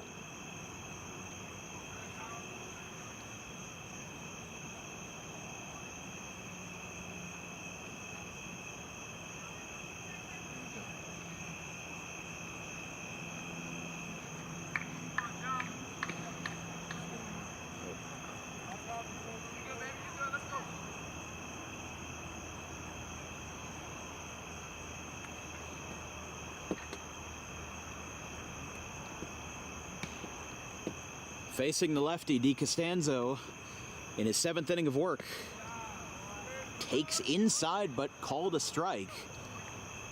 2-1.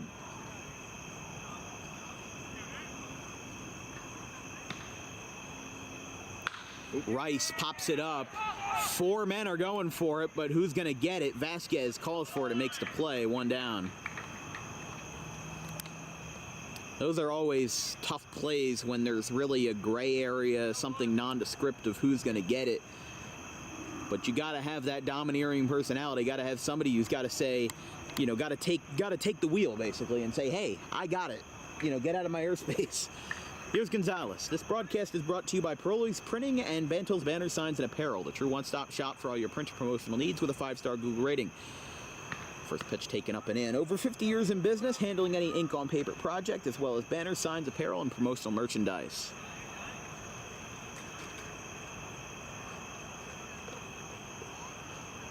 DiCostanzo delivers a 1-0. Swing and a miss. 1-1.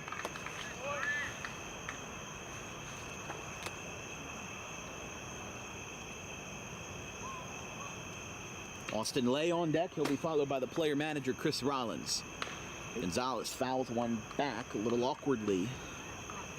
And it's 1-2.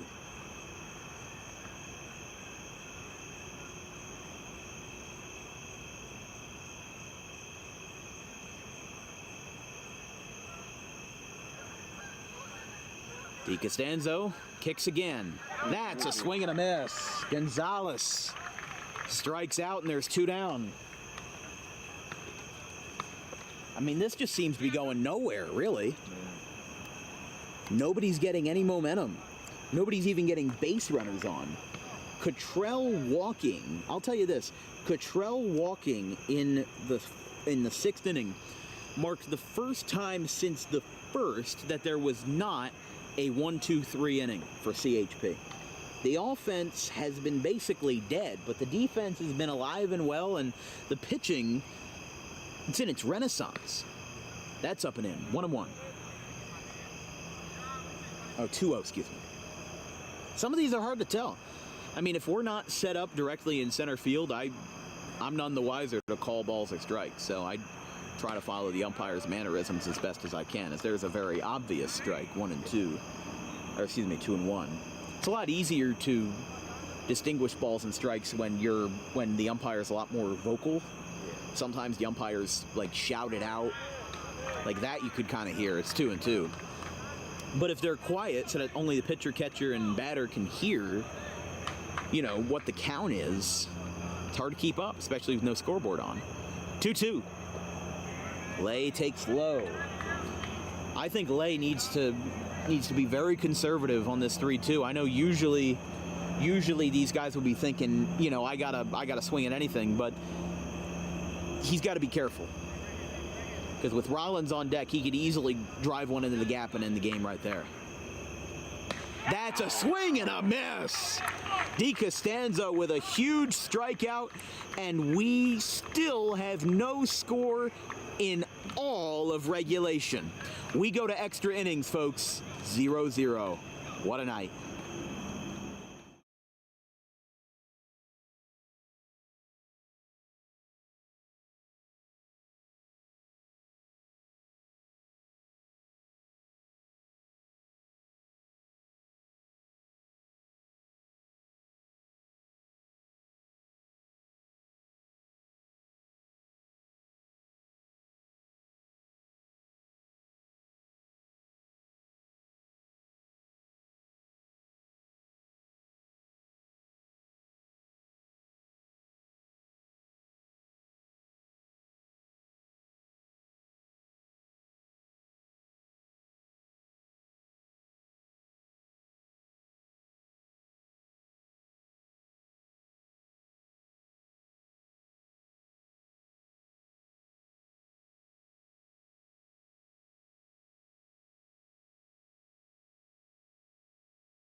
Aaron Graber leading it off in the top of the 8th inning. You're reading that right on the top left of your screen. We've got no score. I can't believe it. I mean, I thought at some point over the course of 21 outs that we would see at least 1 run cross home plate, but Zay Ishmael has gotten to 3rd. He's the only runner that has gotten to 3rd all night. Barely anybody's gotten past 2nd base.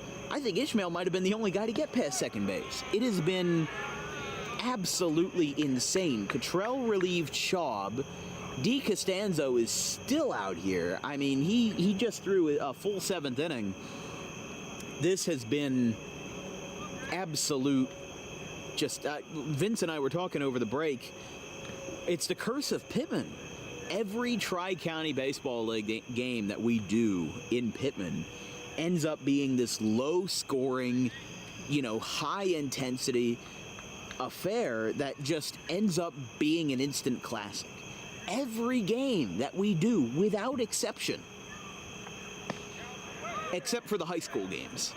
That's why I specifically say Tri-County, but they wanted a strike called on that check swing. No, they thought that he went around on a check swing.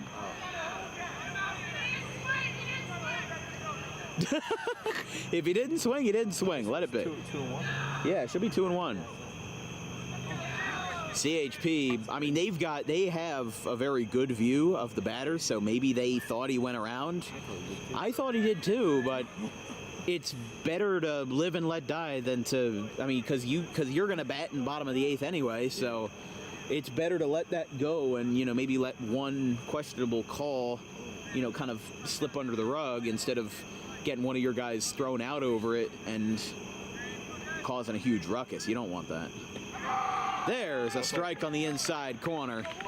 Maybe a makeup call for, yeah, that might be a makeup call for that check swing. But Graber down on strikes. Ian Murphy coming up now of Lackawanna Community College. As we said, Cottrell in the regular season had a 1.37 ERA. If you include the playoffs, that's gotten even lower. I mean, he has been absolutely almost impeccable for the CHP club. As there's a strike. That was the second strikeout. Actually, no, third strikeout in relief for Cottrell. Ian Murphy 0 for 2 with a strikeout and a ground out. He's going to have an excuse me swing that pokes out towards the mound. 2 down. 2 outs.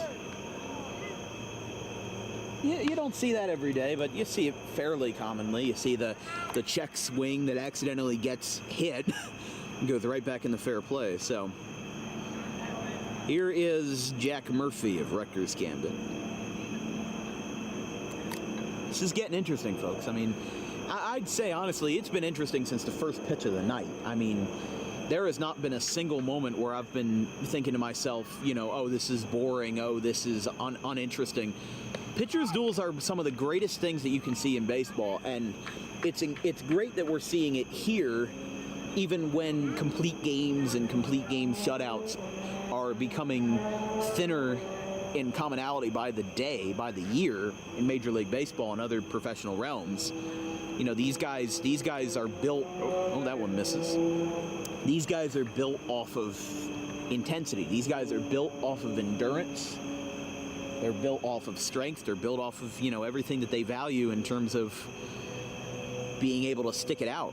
As we were talking about earlier in the quarterfinals, Washington Township and Cherry Hill Pitman had 31 combined strikeouts. Both starters went 10 innings each. Both starters went the entire game. You see that in Major League Baseball, probably haven't seen that since the 1960s, if not the 1950s, in the days of Koufax and, well, not Nolan Ryan, he was 1970s and 80s, but that's some Danny Friedrich stuff. Or I forget the Rangers pitcher's name from the early 1970s, but endurance is a long lost attribute in Major League Baseball. So the fact that these guys are going out there and making the best of it. Now, I don't know if DiCostanzo is going to throw the 8th. I don't know.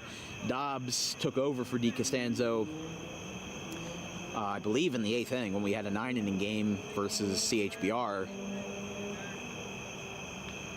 in the semifinals. As there is a swing and a miss. Cottrell strikes out 2 of 3, and he gets out of the inning unharmed. We go to the bottom of the 8th. Still 2 goose eggs on the board. No score.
Bottom of the 8th inning. This broadcast is brought to you by Doug Does Anything, your local handyman. For any job needed, no matter how big or small, give Doug Does Anything a call, 856-412-0118. Chris Rollins leading off the bottom of the 8th. Here in extras, and you know who's still out there? John DiCostanzo. Still no sign of Mason Dobbs. I guess he's still warming up out there. He is still warming up down there, down the third base line. That's a swing and a miss. 0-1 to Rollins. Rollins, Lesh, and Millward. Yeah, I mean, Dobbs is still throwing. Thought I saw Martin Faust out there, but I did not. Just missed. Yeah, there's Mason Dobbs. He's throwing out there. I thought for sure that DiCostanzo would be done after 7, but he is going all the way.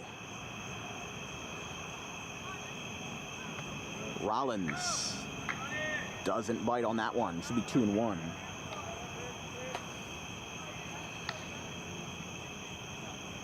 Rollins 0 for 2. A strikeout and a flyout. There's a strike. And he walks all the way over there. He was not a happy camper about that one. And a little bit of chirping from the CHP dugout as well, but he'll get back into it, and the player manager looking to play hero. It'll take time. I mean, if you can believe it, the only hit that CHP has had in this ballgame was a single in the 2nd inning by Montana Millward. After that, it has been lights out. Because the first pitch after that base hit was a Lou Alvarado double play. That one's lifted deep down the left field line. It's going to go foul. And it's going to go into the trees. Rollins was waiting on that one. He was waiting on the curveball, and he wanted it. So if you can believe it, the only hit that CHP has had tonight was a single in the 2nd inning, which was immediately negated by an inning-ending double play, and they've had nothing since then. A couple of walks here and there, but that's it. Grounded, third base side, McKenna going over. He's got the throw. It is not in time! A big moment for Chris Rollins as he beats out the infield single on a hard-charging Shea McKenna, and the infield single gives their 2nd hit of the night and sets it up for Luke Lesh. See, that's the best possible start you could have there.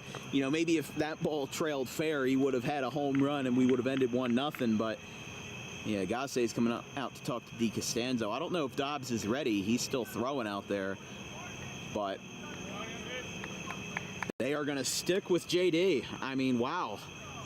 I can't blame Gassey because he's not exactly flourishing with options here, but he's going to stick with his man. He is going to put his full unabridged trust and unconditional trust in John DiCostanzo for Luke Lesh to bat in the bottom of the 8th with a runner on first and nobody out. Lesh is 0 for 2. He's popped out specifically the first base twice tonight. But the lefty's going to bat versus another lefty in DiCostanzo. Rollins is running. He'll take the first pitch on a curveball. Throw to second is not in time. A huge stolen base for Chris Rollins with a nice ovation from the CHP faithful as Rollins... now Gassey's immediately going to come out. He is now going to pull the plug.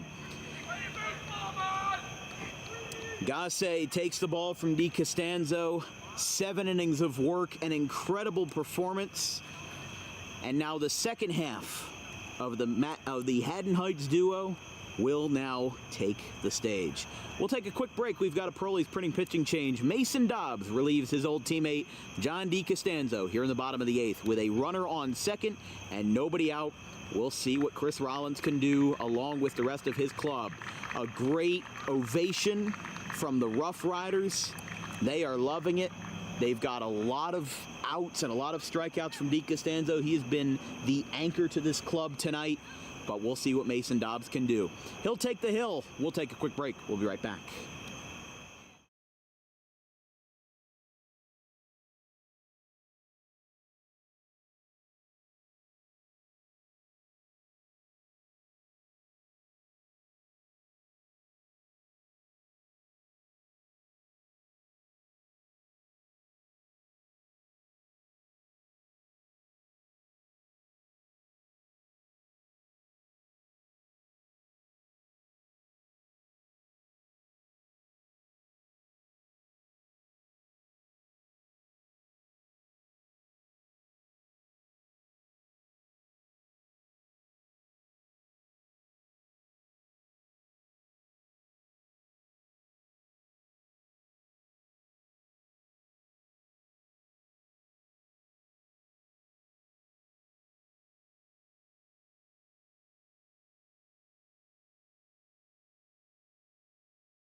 Mason Dobbs having some quick discourse with Shea McKenna, his third baseman. Dobbs coming in here 14 2/3 innings in the regular season, 1.23 ERA, just a 170 batting average against, and a 123 whip. The first man he'll face will be Montana Millward. They have opted to intentionally walk Luke Lesh, so that puts runners on first and second here in the bottom of the 8th. My concern is that Dobbs has been wild in his first couple of at-bats. They're gonna fake the throw, but this is gonna be interesting. I mean, I don't know what will happen, but things are swaying in the court of CHP right now. Can they capitalize and put a lid on an instant classic like tonight? They show bunt. Millward misses. It's 0-1. I mean, for all intents and purposes, it only made sense to walk Lesh. It's not going to matter unless you turn a double play ball, and Rollins already stole second anyway, which was a gutsy move. I mean, I won't beat around the bush. That was a gutsy move, but the fact that it paid off works dividends right there. Millward showing bunt again, gets a piece of it, and it's foul. 0-2. With Lou Alvarado on deck, who has played hero before.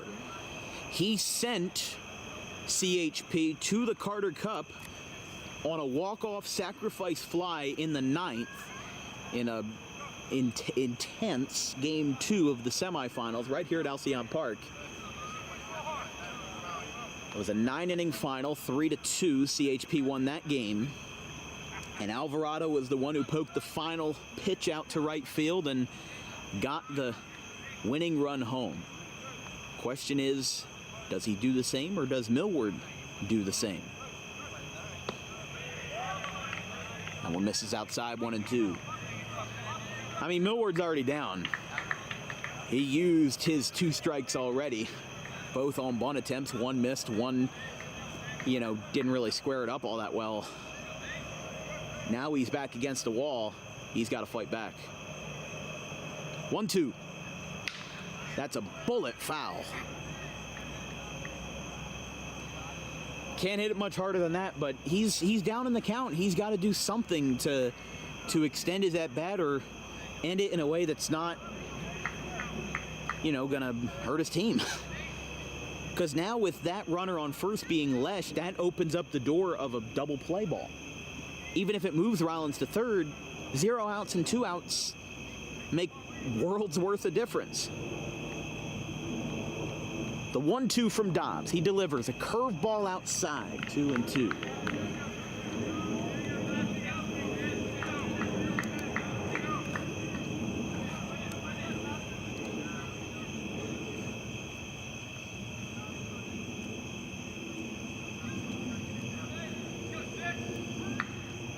Again, Alvarado on deck, who has played hero before, but tonight grounded into a double play and flew out to right in his 2 at-bats. A little bit late, but he gets a piece of it. Still 2-2 to Millward.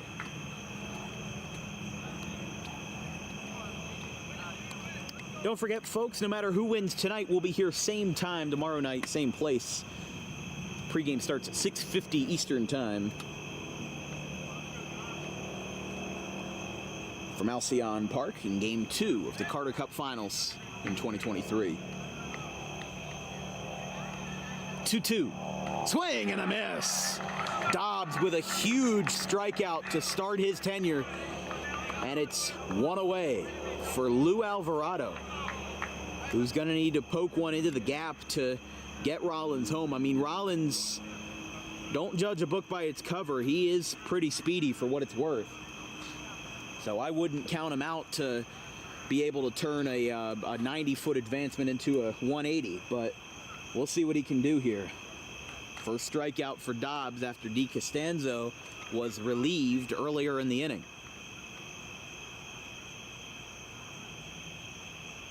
Alvarado grounds it out to short. It's going to go into center field. The throw to the plate is in plenty of time. The runner slips. Rollins is out.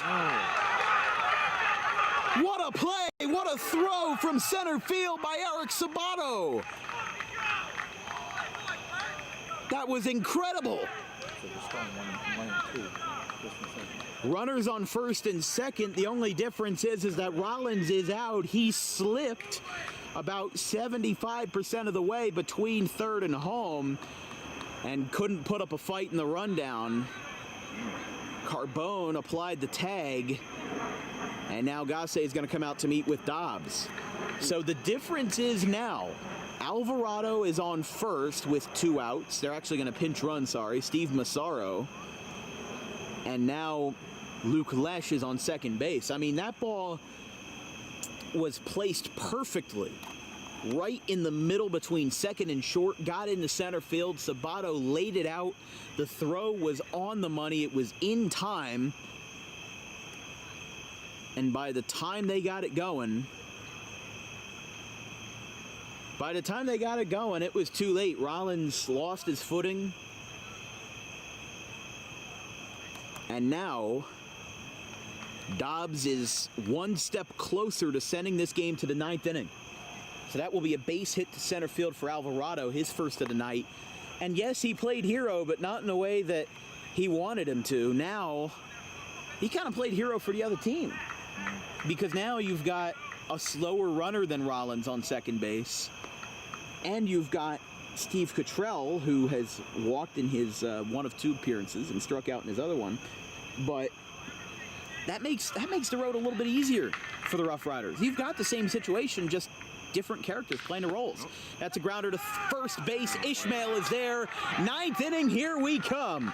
2 runners left on for Cherry Hill. Pitman and Mason Dobbs shuts down the haters, makes sure that he keeps it as clean as possible, keeps it in the strike zone, and the side is retired. After 8, no score.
Top of the 9th inning, you'd think this was a Major League Baseball game by this point. We've played a full 9 innings at almost every game that we've done here at Alcion Park. I mean, we've had some incredible extra inning thrillers as the first pitch has popped up. First base side, Lesh going over towards the fence.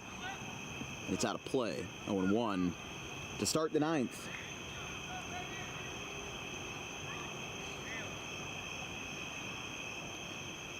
By the way, Phillies are leading the Nationals 3-2 in the bottom of the 5th inning. Bryce Harper hit a 2-run shot to right center field. He pimped it a little bit too. I like it. There's a strike 0-2. Obviously, Phillies won game 1, 8-4. I just saw the game 1 before I left the house at 4:45. I left, a good 2 hours before game time, and I saw it was 3-0 Nationals. I'm like, oh boy, here we go again. But Now it ends up being an interesting situation for not only this game, but also for the Phillies game as well. We were supposed to play last night, got rained out. Rain was out of here by 9, 10 o'clock, and although that first 15 minutes of driving through that storm was absolutely ridiculous, it was nerve-wracking to say the absolute least.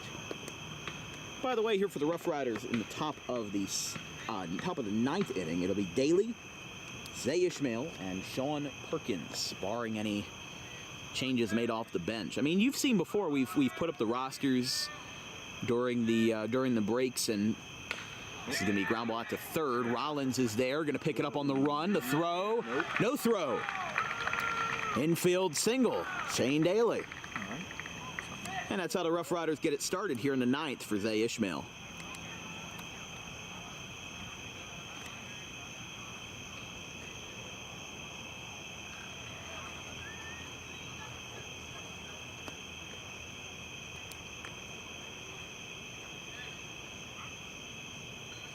Kind of had an uncontested play there. He ran in but couldn't get it home. Alvarado and Cottrell going to meet here to discuss some strategy. Go over a little bit of signs. Quick meeting ends there. Here in the top of the ninth, runner on first for the Roughriders. 9:06 p.m. Been here since about 5:30, I'd say. So we've been here for a while, but we've been having fun nonetheless. Whether you've been here since the first pitch or you're just joining us because you've heard of all the shenanigans going on tonight, thank you all for being a part of this broadcast. We've been happy to have y'all here.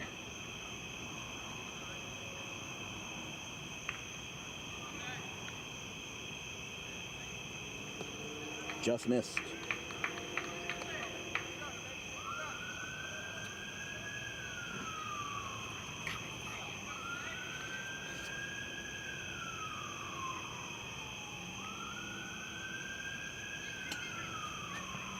That's a ground ball out towards the middle infield. Gonzalez is there. They're not going to throw to second, and they're not going to get him at first. Infield single, Zay Ishmael. And instead of getting two, neither did they get one. They got zero. And that's 2-1 for the Roughriders.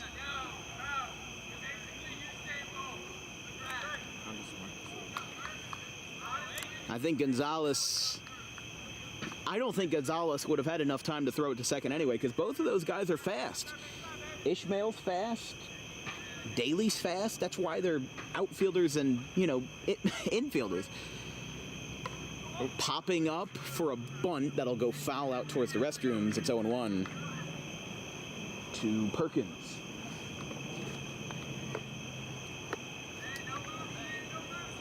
Perkins 1 for 2 with a pop out and a single tonight. So Daly on second, Ishmael on first after back-to-back infield singles. It's been an instant classic here at Alcion Park. Thank y'all for tuning in. Another bunt, back towards Cottrell. He'll pick it up in front of the mound. Throw to first is going to be... No, did he get him? They did! The throw was a little bit awry, but bringing it in, and it moved everybody up. So it was maybe not the result that was ideal, but they still got a productive result. Ishmael moves up to second. Daly moves to third. Thomas Gasse talking with him now. And still getting some applause in the dugout as Perkins. Here's Evan Carbone. This makes it interesting. I've said that about 50 times. I'm sorry. It's been interesting all night. This has been a heck of a game between two of the best teams, and maybe their seeds being 4 and 6 in the 12-team tournament doesn't make you think they're the best. But this is what makes them the best. Games like this, atmospheres like this, plays like this, with the infield in. For CHP, they are all lined on the trim of the infield grass. That one's up and into Carbone. Should be 2-0.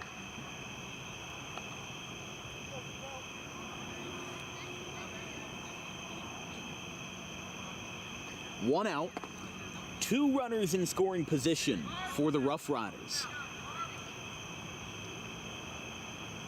Cottrell in a jam. Infield backed up behind him. That's a strike, 2-1. Assuming Carbone doesn't ground to do a double play, which is probably one of the less likely scenarios, Shea McKenna will bat for his 4th AB of the night. Cottrell kicks and deals on the 2-1. He's going to poke this one out towards center field. That's going to drop for a base hit. Rice is there. 1 run is scoring. Coming around is Ishmael. He scores uncontested. 2-0 Roughriders. 2-run single, Evan Carbone. Never count out the bottom of the order. Ishmael and Daly score on the floater to center. He poked it straight where nobody could find it, where nobody could corral it in before it touched the ground. And Evan Carbone gives the Roughriders a 2-0 lead in the 9th inning. Here is Shea McKenna. The bottom of the order has done magic before, and they've done it again tonight. McKenna looking the bunt. He takes a strike after pulling back, 0-1. What a moment, Evan Carbone. Ishmael scored from second. Daly trotted in from third.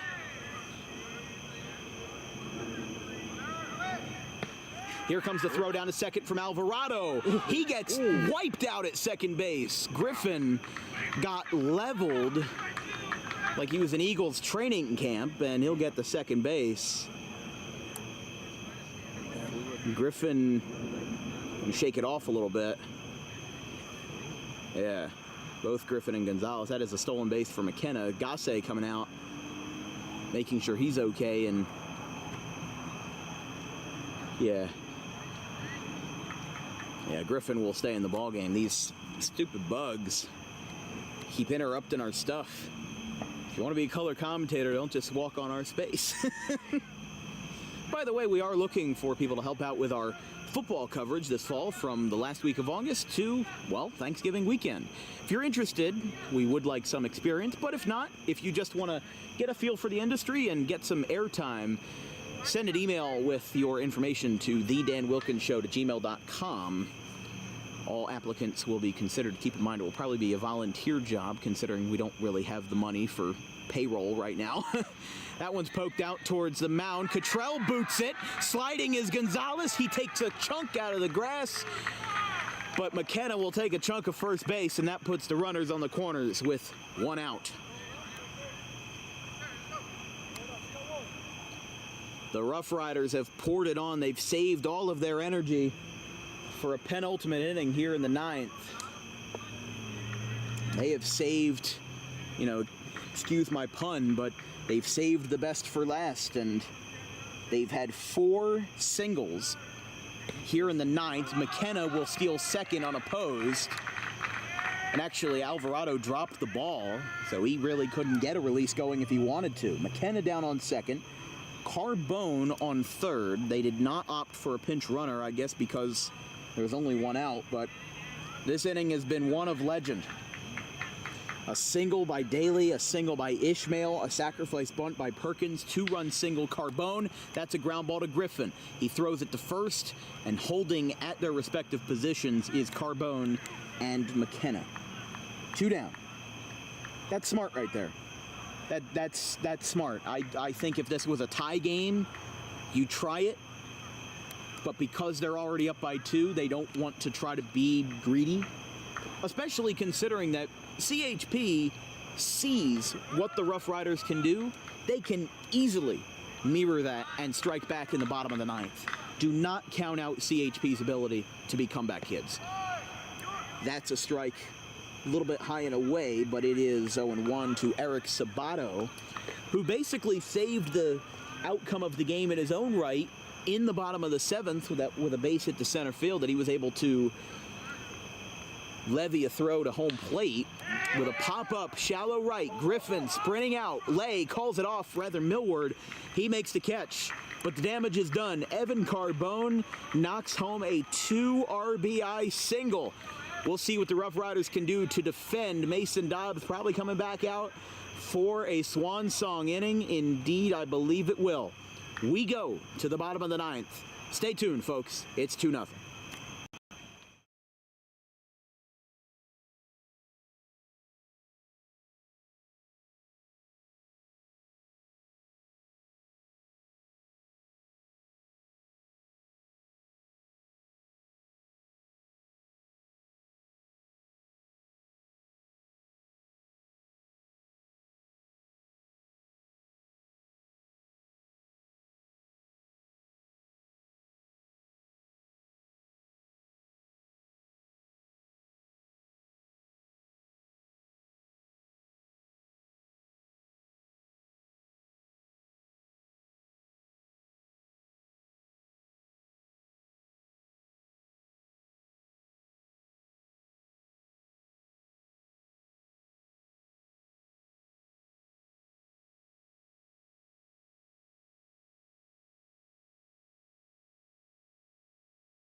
Mason Dobbs looking to shut it down. He ended the 8th in a tie game. He enters the 9th in a 2-0 game in favor of the Roughriders. Here in the Carter Cup Game 1, leading it off will be Brett Kuchera, John Griffin, and Billy Rice.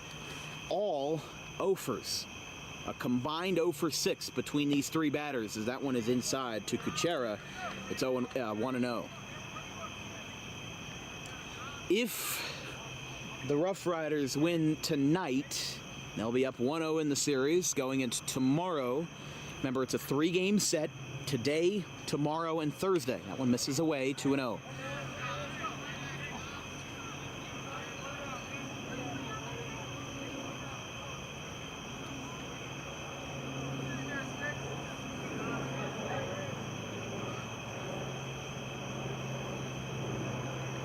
Two-0 count to Kuchera.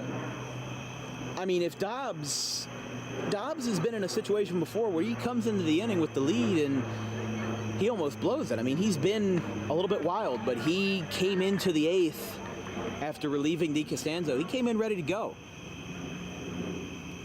So I think maybe his days of being wild, I mean, he admitted it on the interview that he did with us in the semifinals. You know, he said, by the way, counts 3-1. He said, you know, look, this happens almost every time. I get myself in a jam and I just have the willpower to get out of it. You know, it's like he's creating the situations for himself, but I don't know. He was clean in the 8th, and now he's behind 3-1 in the count to the leadoff man, and that is inside. So Kuchera starts off the 9th with a 5-pitch walk, and now John Griffin gonna bat here. But remember, the Roughriders defense is especially good in the middle infield, where you've got Danny Vasquez at second, who's a versatile second baseman, you know, can really have some extensive range, and then you've got, Sean Perkins over at shortstop. Griffin grounds the ball out to the right side, and you could easily get a double play out of that. And that would halt the threat as quickly as it sprung up.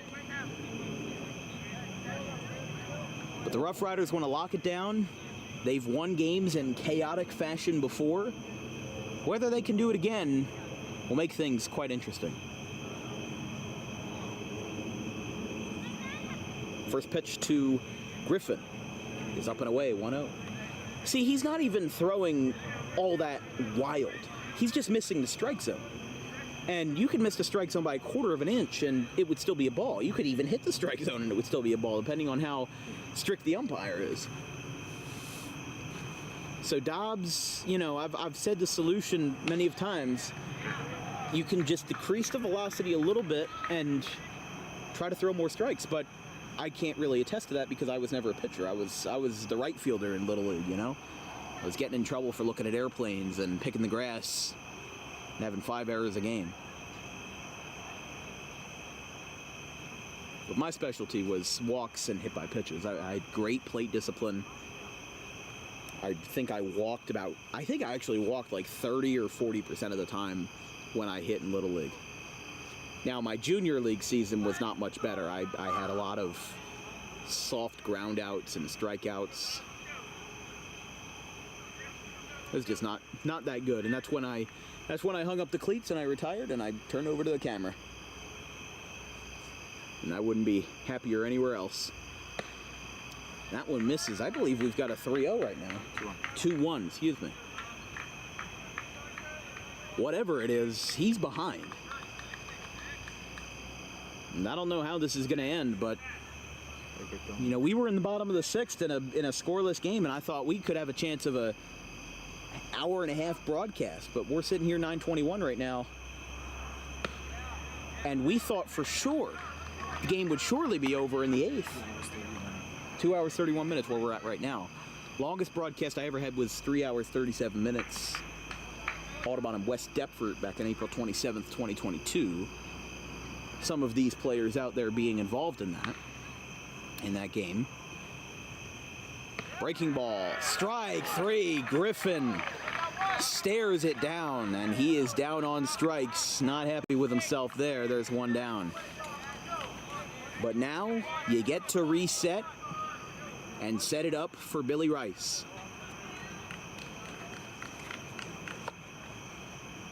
Rice walked to lead off the ball game, but has 2 flyouts to his name afterwards.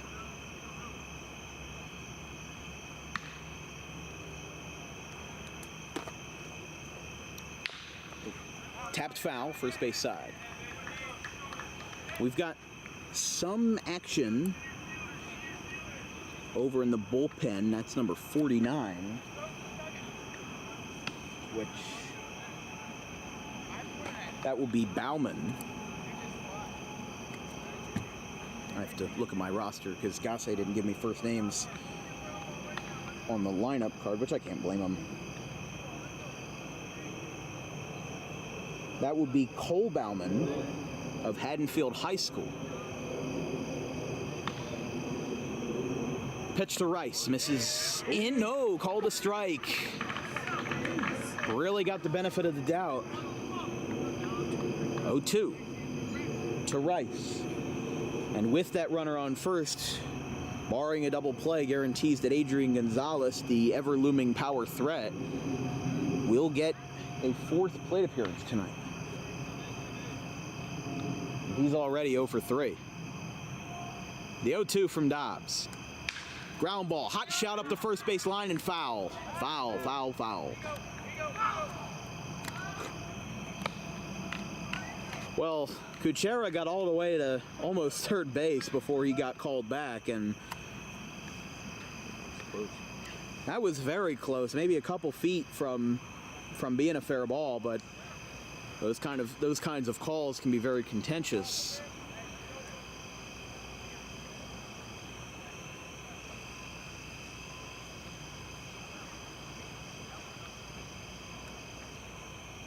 Kuchera stands on first. Billy Rice at the dish. He's down in the count. 0-2. Gonzalez in the on-deck circle behind home plate. Dobbs looking for a punch out for out number 2 here in the 9th.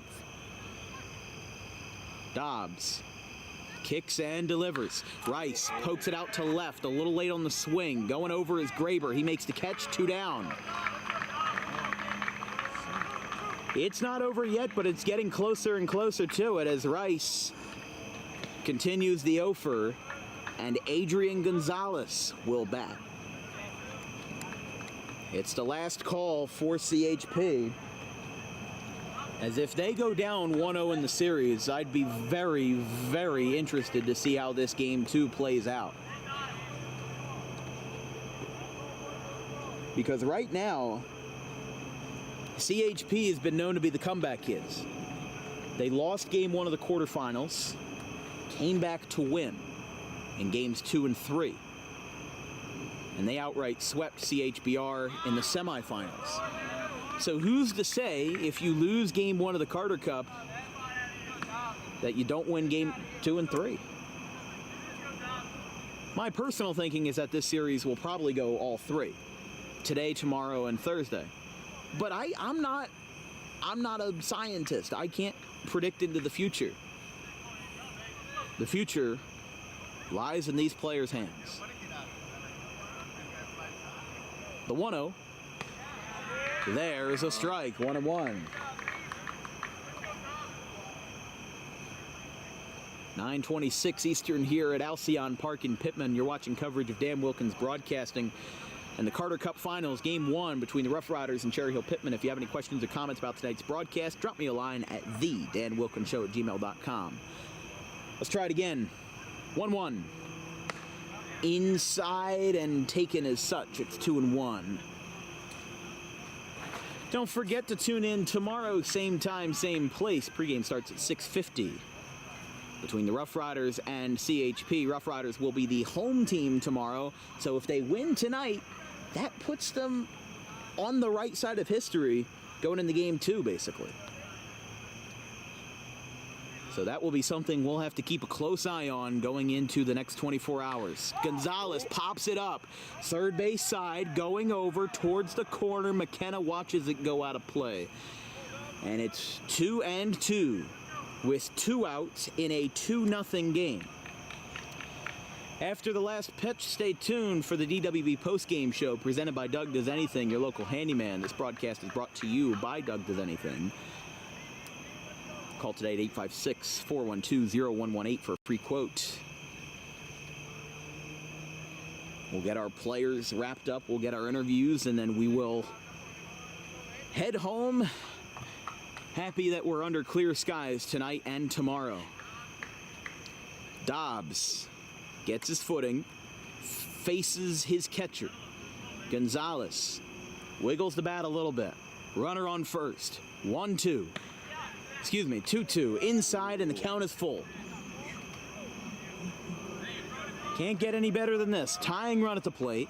Bottom of the 9th inning. Adrian Gonzalez.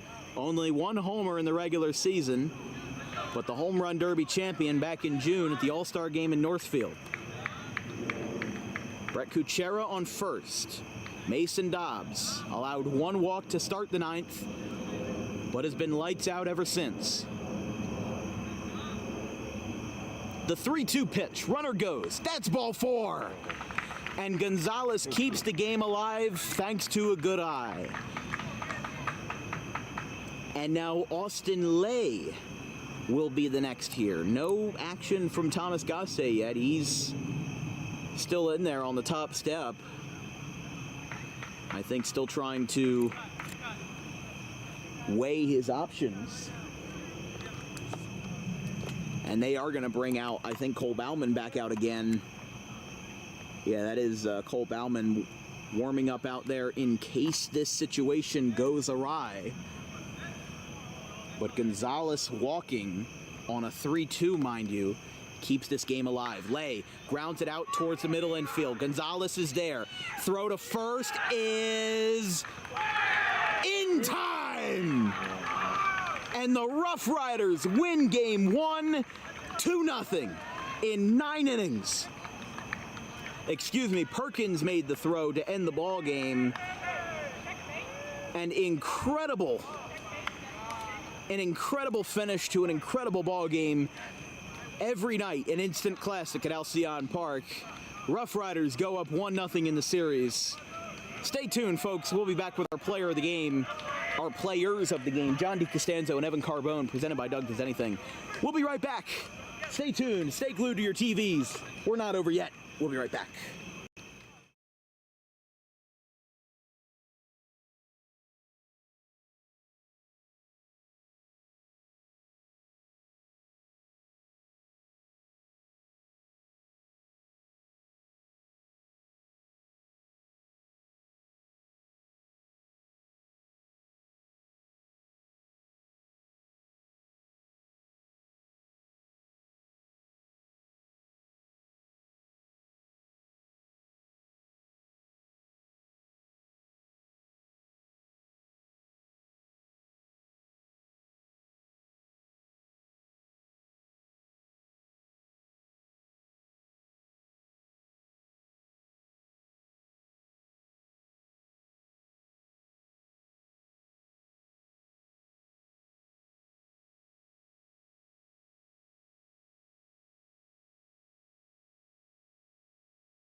Ladies and gentlemen, boys and girls, the final score from tonight's matchup between the Roughriders and CHP in Game 1 of the 2023 Carter Cup Finals.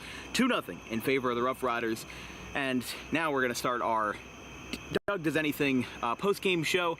This broadcast is brought to you by Doug Does Anything, your local handyman. For any job needed, no matter how big or small, give Doug Does Anything a call, 856-412-0118. You were the anchor tonight. We've got John DiCostanzo, one of our two players of the game, Evan Carbone, who we've interviewed before versus the Pine Barrens earlier in the playoffs. He is going to be next on the on-deck circle for us in our post-game festivities tonight. But you were the anchor. 8 innings, or almost 8 innings, 7 innings, got pulled in the 8th. Mason Dobbs shut it down. You were lights out tonight, having a half dozen strikeouts and, you know, helped carry the game 0-0 in extra innings. How'd you feel out there tonight? It just felt good. Had all my stuff working for me. Had all our guys behind me playing great defensively. Great backstop and Evan. Just everything was clicking tonight defensively for us. And because we do have a pitcher and catcher duo here, you know, let me tap into a little insight. You know, where you guys are talking about strategy all the time during the game, what is going on between you and Evan where you guys just click so well despite being from, you know, different schools, going to different colleges? You guys just seem to work together so well as a pitcher-catcher combo. What's the juice behind that? Yeah, he just seems to know what I want to throw in every situation, which works out. We're on the same page 99% of the time, so we have confidence in each other in those situations. And both starting pitchers, both Ethan Schaub of RCSJ and yourself, were really just lights out. I mean, there was a lot of great defense. There were 3 double plays combined. I assume you had some sort of confidence in your defense because there was a lot of times maybe there wasn't a whole lot of strikeouts, but you had yourself a situation where, you know, where you guys were playing in terms of getting 0-0 deep into the night, we were going towards the 2-hour mark and we were already in the 8th inning. So the game was cruising by and you seemed to be on the side of endurance. So did you feel at all fatigued? Did you know that, you know, your time was up in the 8th inning, or what was your thinking about how you were going to approach the extra innings and beyond? I was just trying to give it all I got, treat every inning like it's my last, have confidence in our offense to score runs, which they came through like I knew they would. Just having confidence, just get through one more inning, give our guys a chance to hit again, so we can come out with a victory. And that's what works in the end. I mean, you led the Colonial Conference in innings pitched in 2022 in your senior year with 55 1/3, and part of that is due to the fact that Heights made it all the way to the state semifinal versus Rumson Fairhaven. But I mean, also, you're built for endurance. You know, we saw earlier this year Chris Rollins of CHP and Rick Raccabaldo of Washington Township throw 31 combined strikeouts, and both guys went 10 innings. You know, you were working quick, you were working fast out there, and you were able to get those outs that were needed. Now, Carbone getting that 2-run single in the 9th was absolutely huge for you guys, and you were able to put that trust in the Mason Dobbs and get the save done.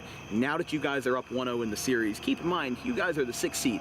Won the Carter Cup 2 years ago in 2021, but now you guys came into this tournament from the outside looking in. Now you guys are on top, 1-0 in the series. What's the game plan from here? Just take it one pitch, one inning at a time. We've always had confidence in ourselves. We know we're a great team, and everything's starting to click in the playoffs. We got a ton of dudes out there, a ton of great ball players, and we all have confidence in each other that even if someone's not doing too well, someone else is going to pick them up. It's just a great team, great camaraderie, and we have confidence in themselves. Well, that's great to hear. Thank you, John. You're player 1 of 2 and our Doug Does Anything player of the game. And this is a familiar face on our show, Evan Carbone, the backstop here representing Rutgers Camden with the Roughriders Club. You guys won 2-0 tonight, and while you were, you know, one half of John DiCostanzo's success tonight behind the plate, also at the plate, you were really crucial as well. That 2-run single in the top of the 9th inning gave the Roughriders that 2-0 lead. And even though overall on the box score had a E6 that you reached on in the 3rd, a strikeout in the 6th, and a single in the 9th, overall, don't let that one single forget that, you know, everybody kind of had a bad night at the plate. I mean, I think the pitchers were lights out. DiCostanzo was lights out against CHP, and Schaub was lights out against the Roughriders. So the fact that everybody kind of balanced it out and you were able to get that base hit going when it mattered most, overall, how did you feel tonight?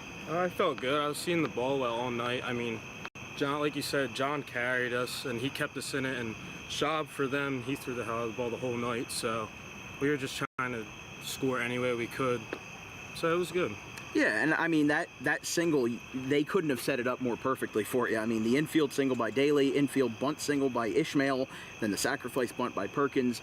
You kind of were in the right place at the right time, and you capitalized. You did the right thing, poked it right back up the middle, and got those 2 runs home. Ishmael scored with ease. So now that you've got that 2-run single, you hit it right back up the middle. What's your thoughts on first base? I was just excited that I could come through for the team. I just tried to put the ball in play there anyway, score a run any way possible. We have confidence that Dobbs was going to shut it down in the bottom half, so any way I could do it.